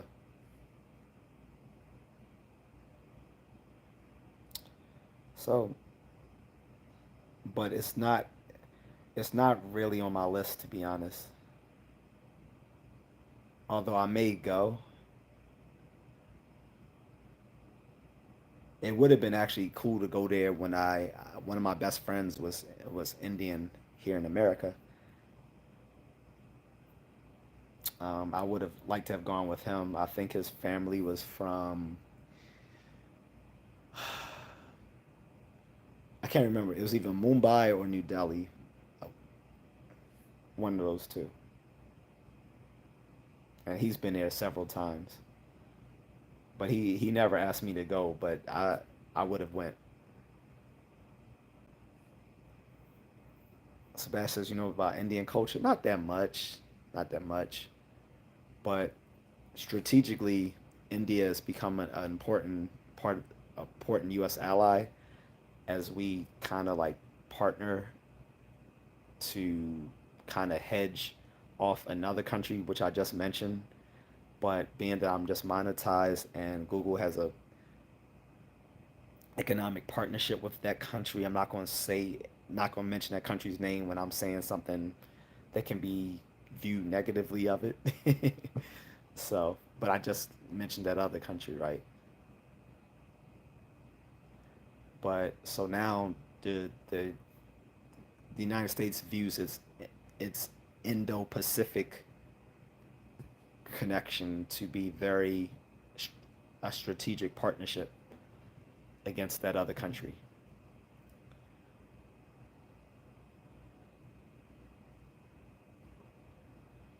Um, and of course, if you don't know Subash, our current there we have a Democratic well we have a presidential candidate who's partly Indian. And sometimes, well, we don't know what she is sometimes. Sometimes she's Indian, sometimes she's black, sometimes she's Jamaican Indian. So, whatever she feels like calling herself, but she has Indian ancestry. She's currently going to be running for president this year. And we had another Indian man who was running previously and he dropped out. So,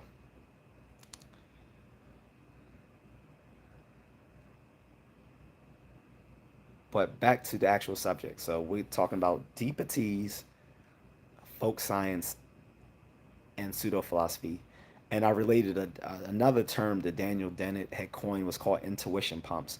An intuition pump is a thought experiment that gets you thinking about something differently, but is often now used in a pejorative sense, although Dennett himself didn't mean it in a pejorative sense.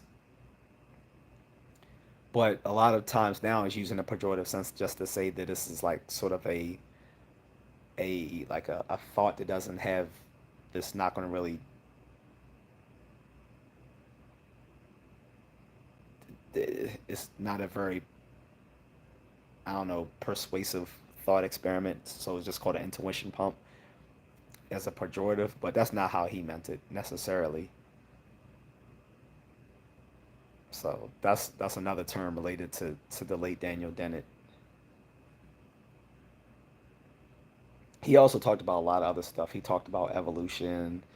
He talked about um, he he tried to defend free will or human freedom, which I talked about in a previous live stream when I said that I don't uh, I said that I don't think human freedom should be taken seriously since there's no way that we can find a definition by which everyone agrees to what human freedom is. And even if we could, the very concept doesn't seem to add any sort of ex, ex, explicative power to to a theory of on human behavior, on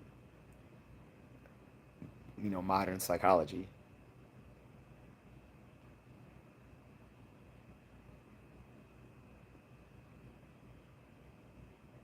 Right.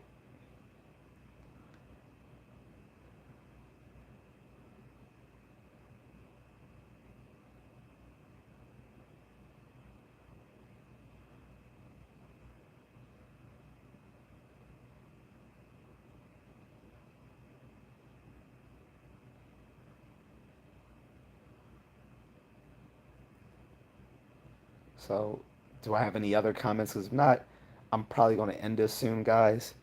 But I would be highly appreciative if someone wants to drop a super chat, a super thank you, or a super sticker, just to show that this is real. That that these things actually are there.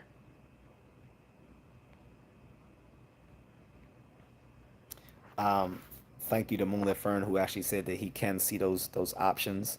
I from my end I can't see it now. If I do, probably if I turn this, what I'm gonna do is next time I'm gonna do a horizontal live stream and I'm gonna see if that gives me more options if I try to turn it this way. Okay. Now, I can't do it during a vertical live stream because the orientation is actually locked in this format.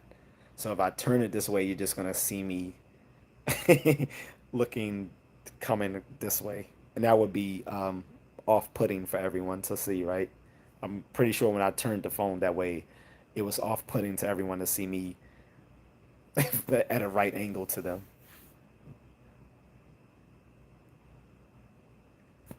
But what I will do is, and next time I do this going live, I'm going to do a horizontal live stream. Okay. And like I said, if anyone wants to drop a super chat or a super sticker, a super donation, I'll be highly appreciative.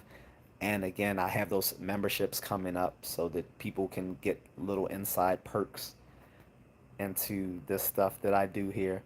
I mean, basically just it basically gives you more access to pick my brain, basically.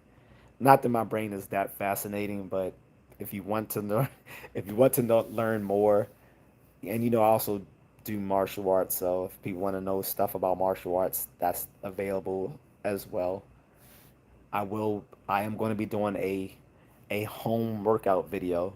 So some of you, who don't know too much martial arts, so even if you do martial arts and but you just want like a fitness routine you can do at home, I'm going to do a Muay Thai, a, Jikundo Muay Thai home workout video.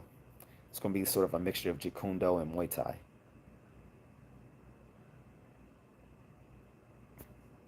So I said I was going to do that last week, but that will have to wait. It will be either sometime this week or next week. And Mrs. Contrarian will be joining me again sometime this weekend. Uh,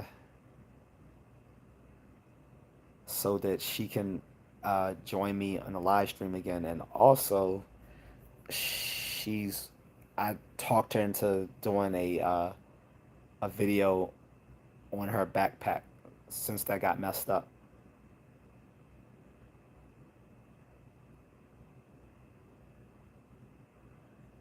So instead, she'll do that live.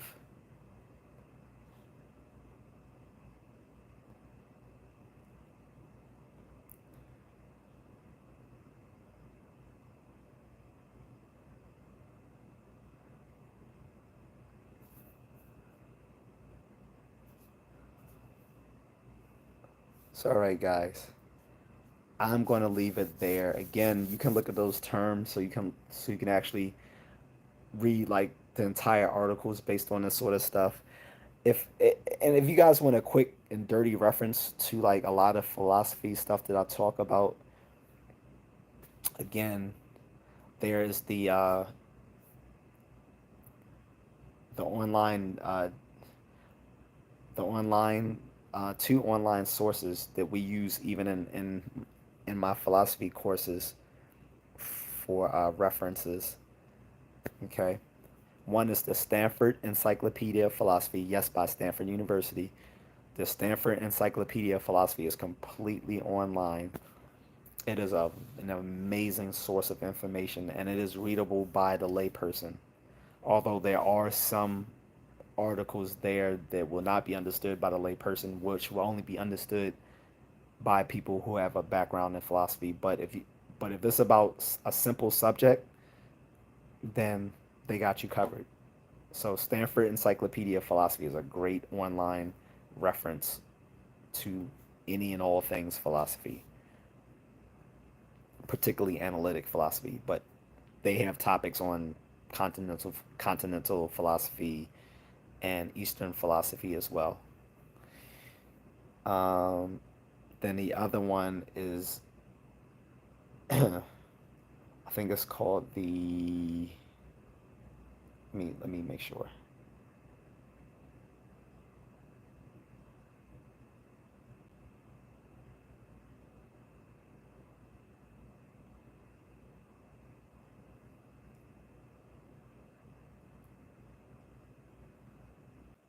The internet.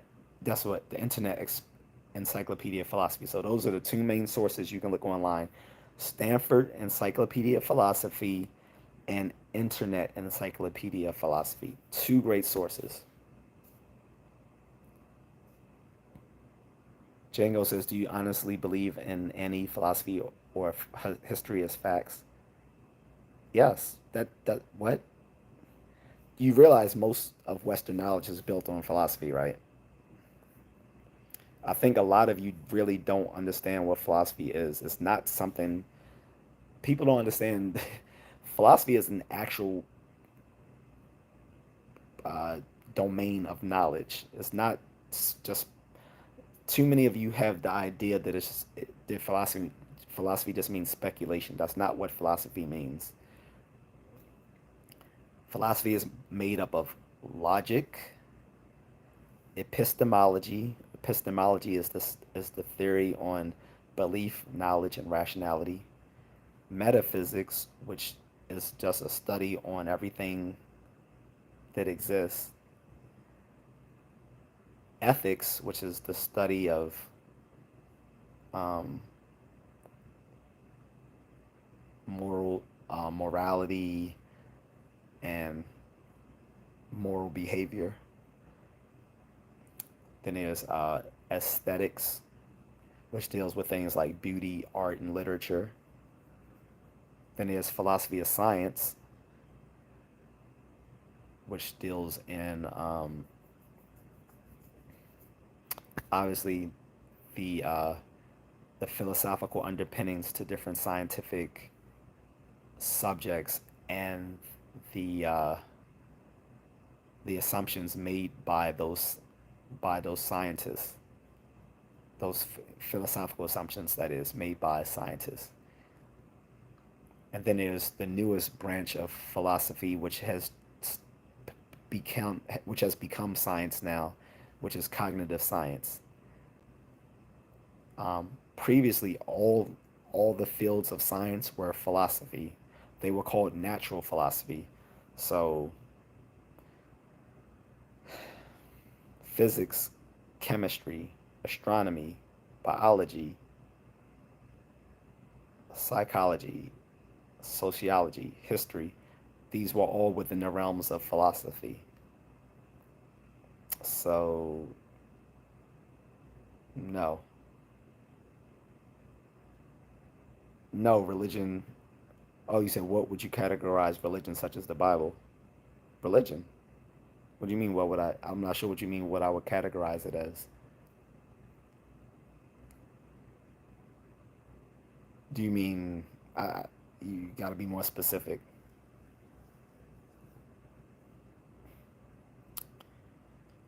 Uh, I consider all religion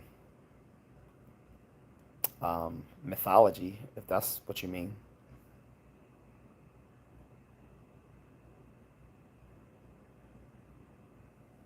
Theory, philosophy, etc. You're using these terms very incorrectly.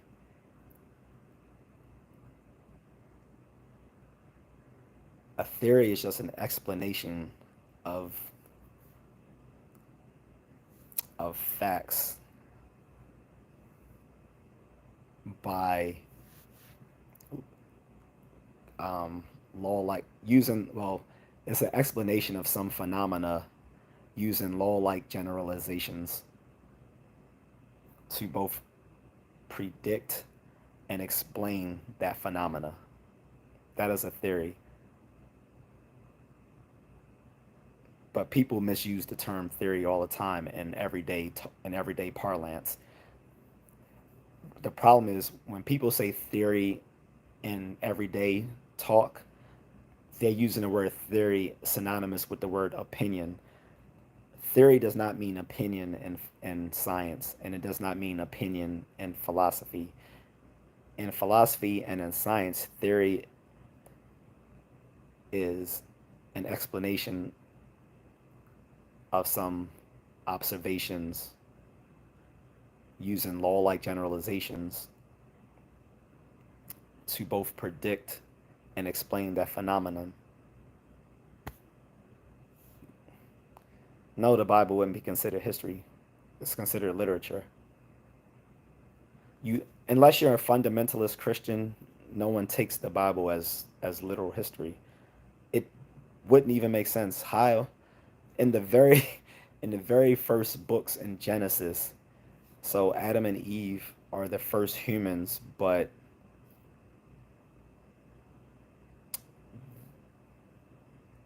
there are other people around when they leave Eden. Not to mention that in other versions of Genesis in Jewish mythology, Adam was married to someone else before Eve. I think her name was Lilith. None of this should be taken as historical facts. Where's Methuselah? Methuselah, according to Genesis, Methuselah is still walking around today. Where's Methuselah?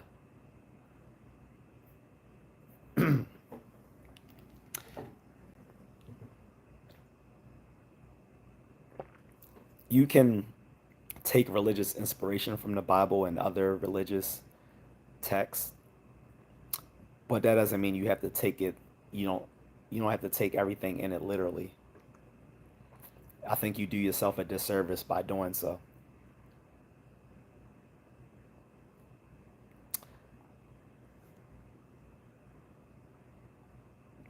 People who would take religion to be facts or philosophy are practicing pseudo-philosophy.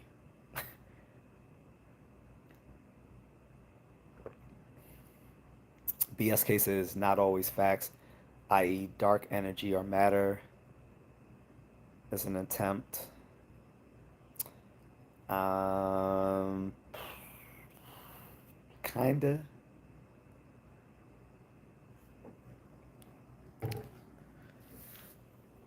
But yes, the Bible is not considered history, nor is the Torah, nor is the Quran, nor is the Vedic text of India, nor is the Book of the Dead. None of those are.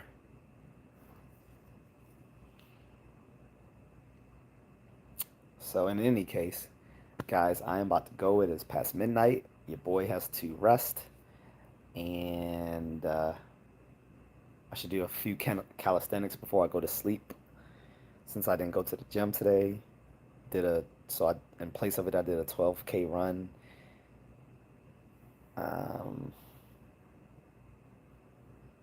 and I think I should get something tasty to drink too. Some orange mango juice. Yes, or the Dead Sea Scrolls. Absolutely. Again, I'm not knocking people's beliefs. So if you take religious inspiration from that, if you find faith and believing in these texts, that's completely fine. But no, you shouldn't take that as literal history because they aren't. History is history, religion is religion, philosophy is philosophy, science is science. Now, is there some overlap in some of those domains? Yes, there is. And again, if you want to delve into philosophical topics, if people discount what I'm saying on here, which I completely understand because I'm just a random guy talking on talking on a live stream, so you have no way to vet what I'm saying. But I'm giving you sources to fact check me. I if you if anyone whenever I'm talking factual on factual matters, I will always give you a way to fact check me, prove I'm wrong. So again, Stanford Encyclopedia of Philosophy is completely online. Check it out. Internet Encyclopedia of Philosophy, completely online. Check it out. The Skeptics Dictionary, which is skeptic.com, skepdic.com. Check that out. Those are three great sources of philosophy and on different different phenomena that are conceptual, right? Check those out. You can also look up Skeptical Inquirer, that magazine. They have a digital format for it now, but they still print a physical copy. I buy a subscription to the physical copy because I want to support good journalism and good scientific journalism when there is some. So I support Skeptical Inquirer. Um, but yeah, go ahead and fact check me by looking at sources like that. Martial arts, same thing. If you want to fact check me on martial arts, go ahead and consult different coaches, senseis, shifus, who are martial arts YouTubers or have published books or live near you that you can take a course and ask them questions. So Zed says, "What's up, man? What's up, Zed? Zed, I'm monetized, bro." So, um, yeah. So, like I said, if anyone wants to question terms or concepts that I use, go right on ahead to the Stanford Encyclopedia of Philosophy. Some of my professors have written articles in the Stanford Encyclopedia of Philosophy. So people like Dr. George Ray or Dr. Paul Petrosky, all these other guys, Dr. Stanley Odell, who unfortunately just died 4 years ago. My first philosophy professor, I'm really sad that he passed away. He was a hardcore Wittgensteinian, and he spurred my interest in all things Ludwig Wittgenstein.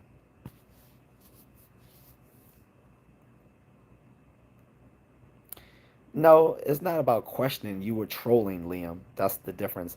I don't time people out for asking me questions. I time people out for being trolls. You were being a troll. That's the difference.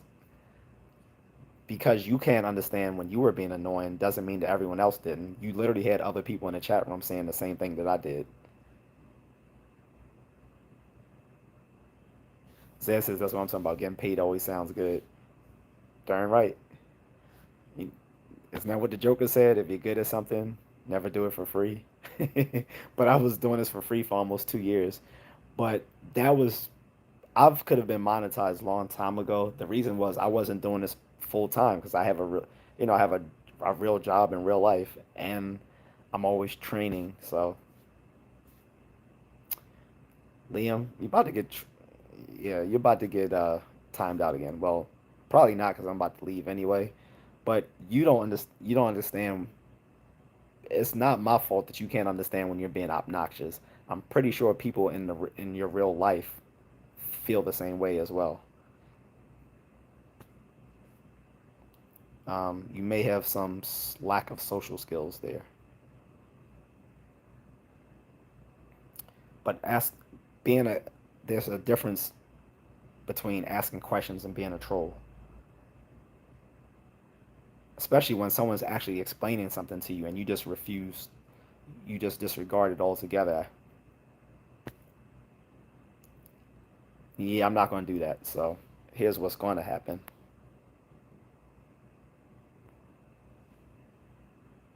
So guys, this is someone who's either mildly autistic or has lack of social skills.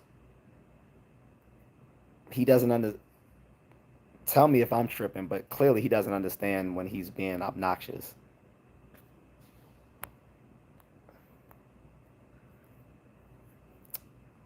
I don't have time for it. Like I said, he's probably a Gen Z type dude because Gen Z just lacks social skills. They weren't raised in an era where they didn't have a device in their hand to interact with people. We had to actually interact with people in real life when I was growing up,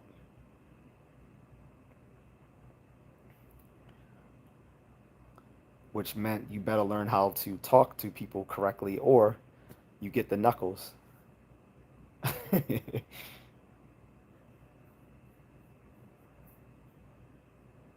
I mean, he's lucky I only timed him out. I could have just banned him from the thing altogether.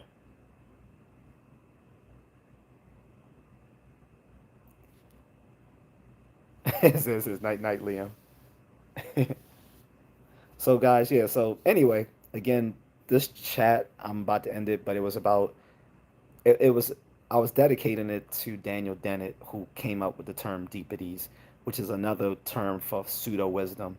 As he explained it, Deepities were an assertion that was either an empty truth or they were patently false assertions, but would be profound if they were true. And I said good example of Deepities is the stuff that Terrence Howard was talking about. And there was physicists that even tried to come and talk with him to try to reason with him. They were like, dude, the stuff you're saying is just bullshit. Like, he tried to talk with people like Dr. Brian Keating and some other physicists, and they were just like, no, what you're saying is just wrong. One times one is never going to equal three. And that's because he doesn't understand that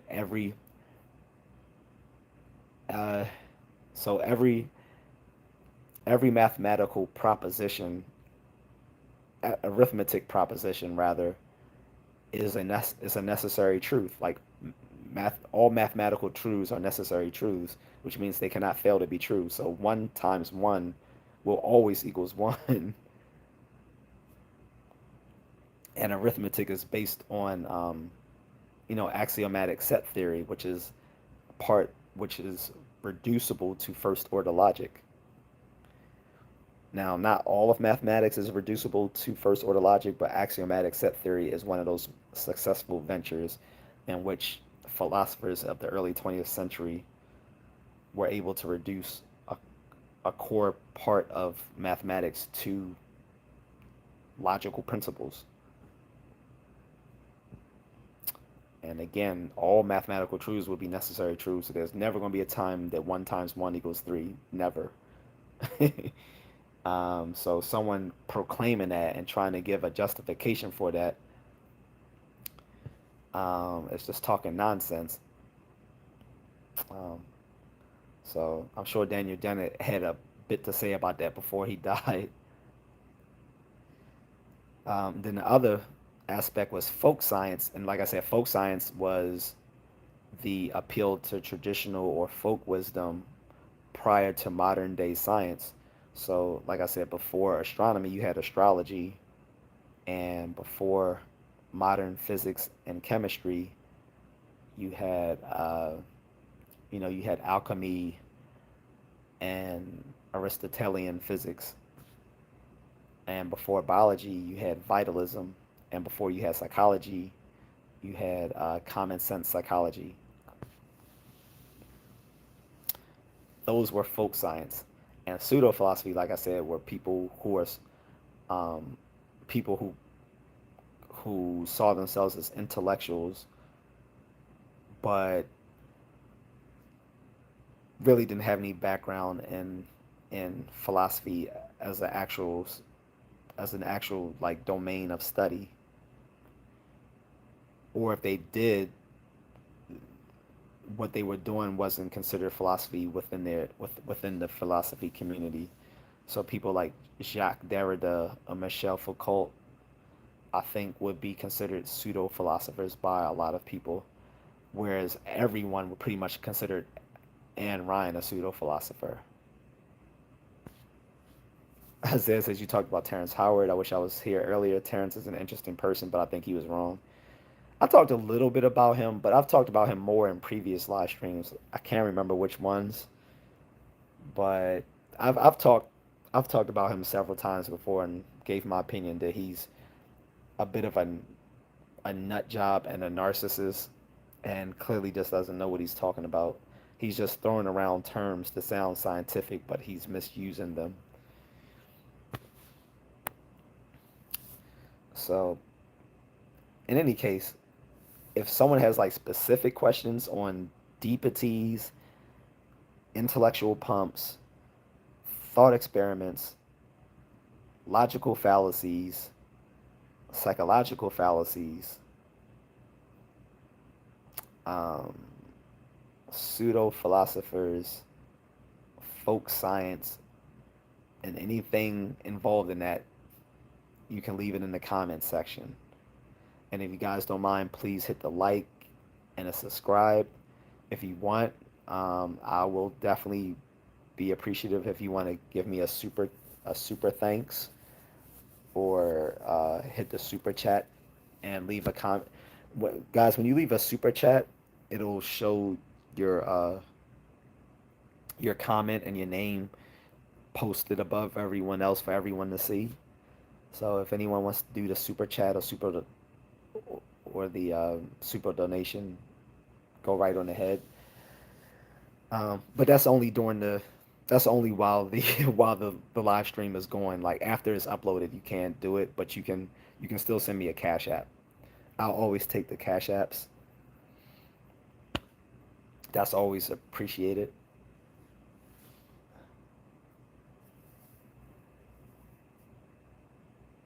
BSK says eight, base eight, etc. Found that stuff tedious. Did you like?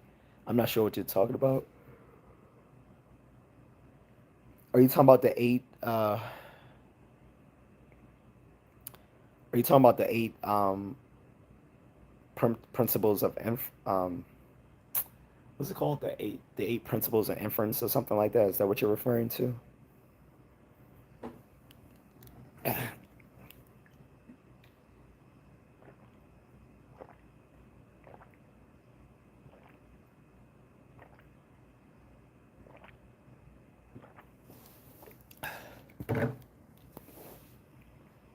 I don't know if you're talking about like the eight, like the eight principles of inferences or something like that. When you're talking about the base eight,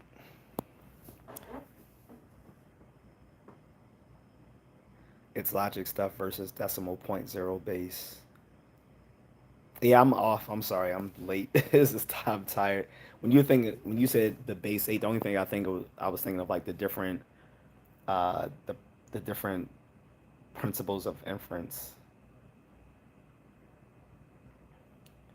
Um, Let me look that up real quick. So I thought there was eight of them.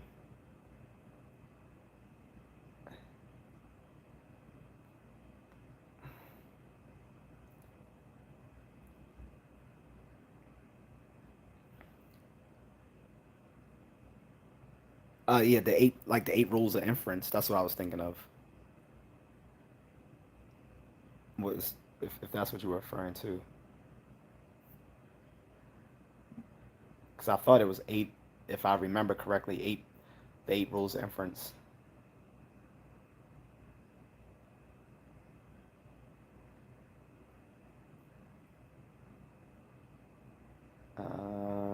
Do, do, do, do, do.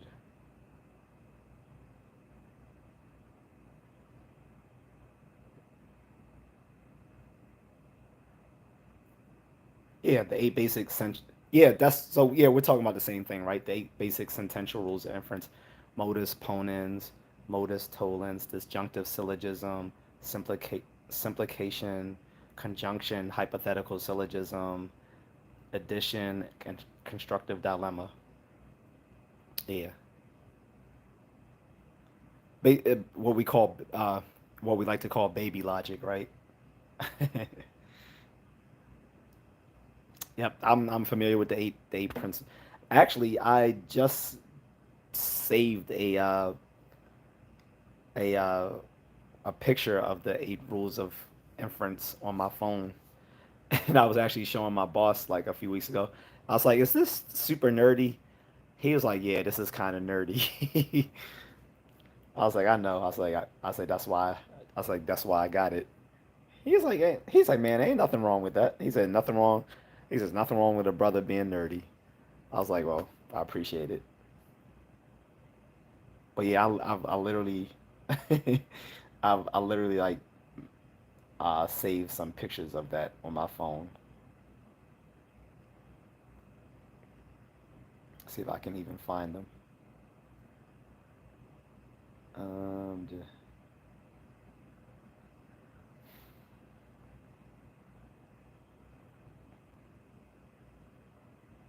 then after that, I'm gonna go.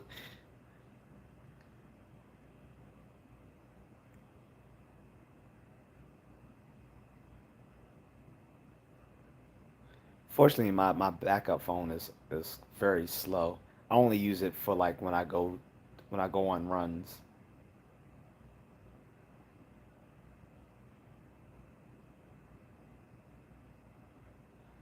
But I also have like a it's like a picture of some of the most basic logical fallacies, and there's like hundreds of fallacies, but keeping like uh the most common ones is good.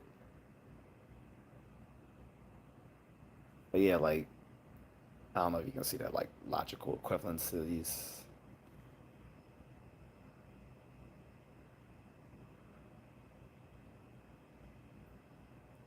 the different names for them.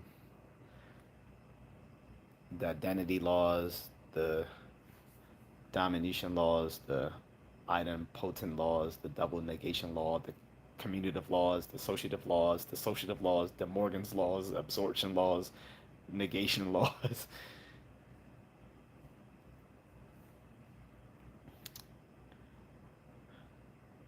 Then I even have like I have stuff not just philosophy related, but other nerdy stuff on here. Like I have pictures of all the like great thinkers that came about during like the Enlightenment and during the great scientific revolution in like the 19th century. So from the Enlightenment and Age of Reason, I have people like uh, Rene Descartes, um, Isaac Newton, Galileo Galilei. um,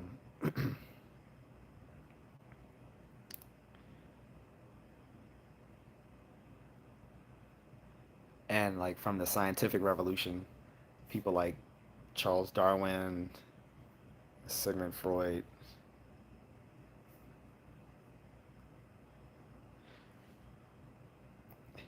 Bazet says base eight sounds interesting. I'll look into that. Yeah, it's when he's saying base eight Z, he's talking about the basic eight rules of inference. Okay, and these, uh, many of the first of them actually. several of them actually started with Aristotle. Aristotle is the founder of logic. Okay.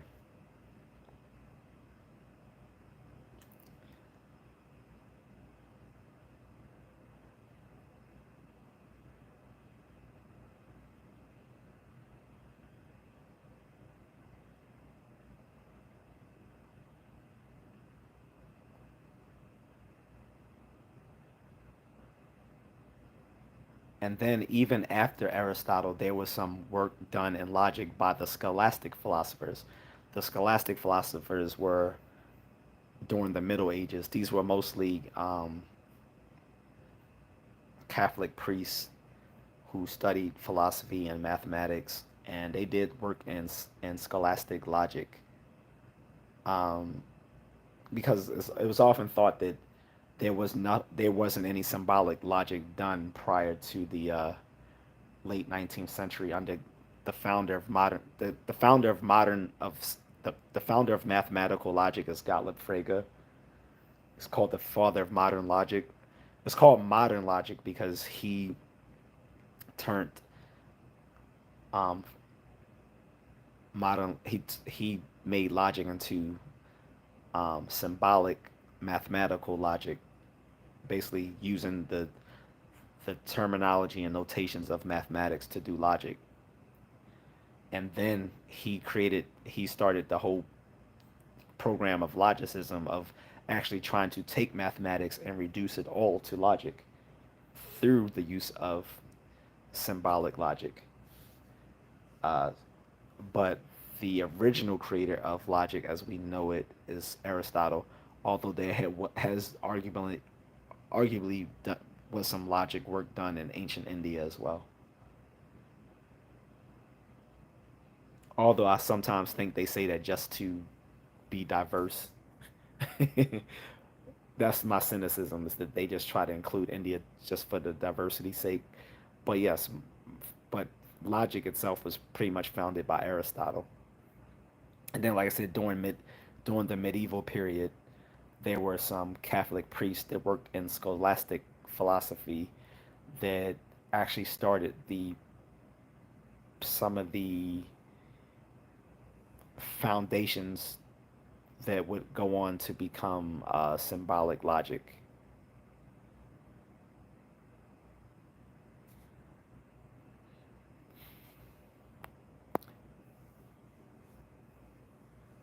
BSK says my first load ready turboprop medical samples. All right, well, I'll let you guys go. It's late for me. It's late for some of you and others. You got to go on to do your day's work. So let's end this here. Again, thank you for everybody who got me to this point where I'm monetized. So I now have well over 1,000 subs. I can't no longer use the common lie I used to. So for like a year and a half, I used to always lie and say I only got one subscriber, which was it's not true, but it was funny because I wasn't monetized and I didn't have 1,000 subs. So it was just easy just to lie and say I only got one sub. Well, I wasn't lying. I was just being facetious. I would say you only got one. I only have one sub out there. I can't say that anymore. It used to be funny, but um, now that I'm monetized, like I said, you're probably gonna see a little bit of bump in the production quality. As bigger as I become, the bigger the production quality will become. Obviously, right? I can invest more in it. So I would highly appreciate any of the super chats, any of these super stickers, any of these super thank yous, and you can sign up for the memberships. I now have a membership available at three different levels. The lowest level is only at $2.99 a month, $2.99, and you can cancel at any time. It's $2.99. I call that level the the contrarian level. That's the beginning level. Then the next level at $5.99, and again you can cancel anytime, is called skeptic. That gives you a little bit more perks, and that's the level where I think you'll have a grasp on a lot of stuff that I talk about. And then the final level, membership level, that is, is at $9.99, a little bit steeper for people who have deeper pockets. Um, and I call it the rationalist level because that's what I actually consider myself, a rationalist. Um, Not a contrarian. Contrarian is just what I call myself in jest, but in actuality, I do consider myself sort of a rationalist in the old sense of the term. Um, but yeah, um, the memberships are available. They all have different perks available to them. And you can give me a super chat, super sticker, super thanks on these streams. Next time I do a stream, I'm gonna do it. I'm gonna do a horizontal stream. Uh,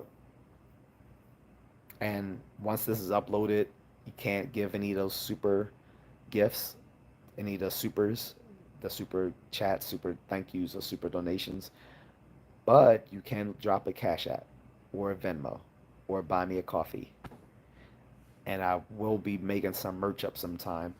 I'm trying to decide whom I want to go through. I might go through my wife's friends who have a whole company for merch.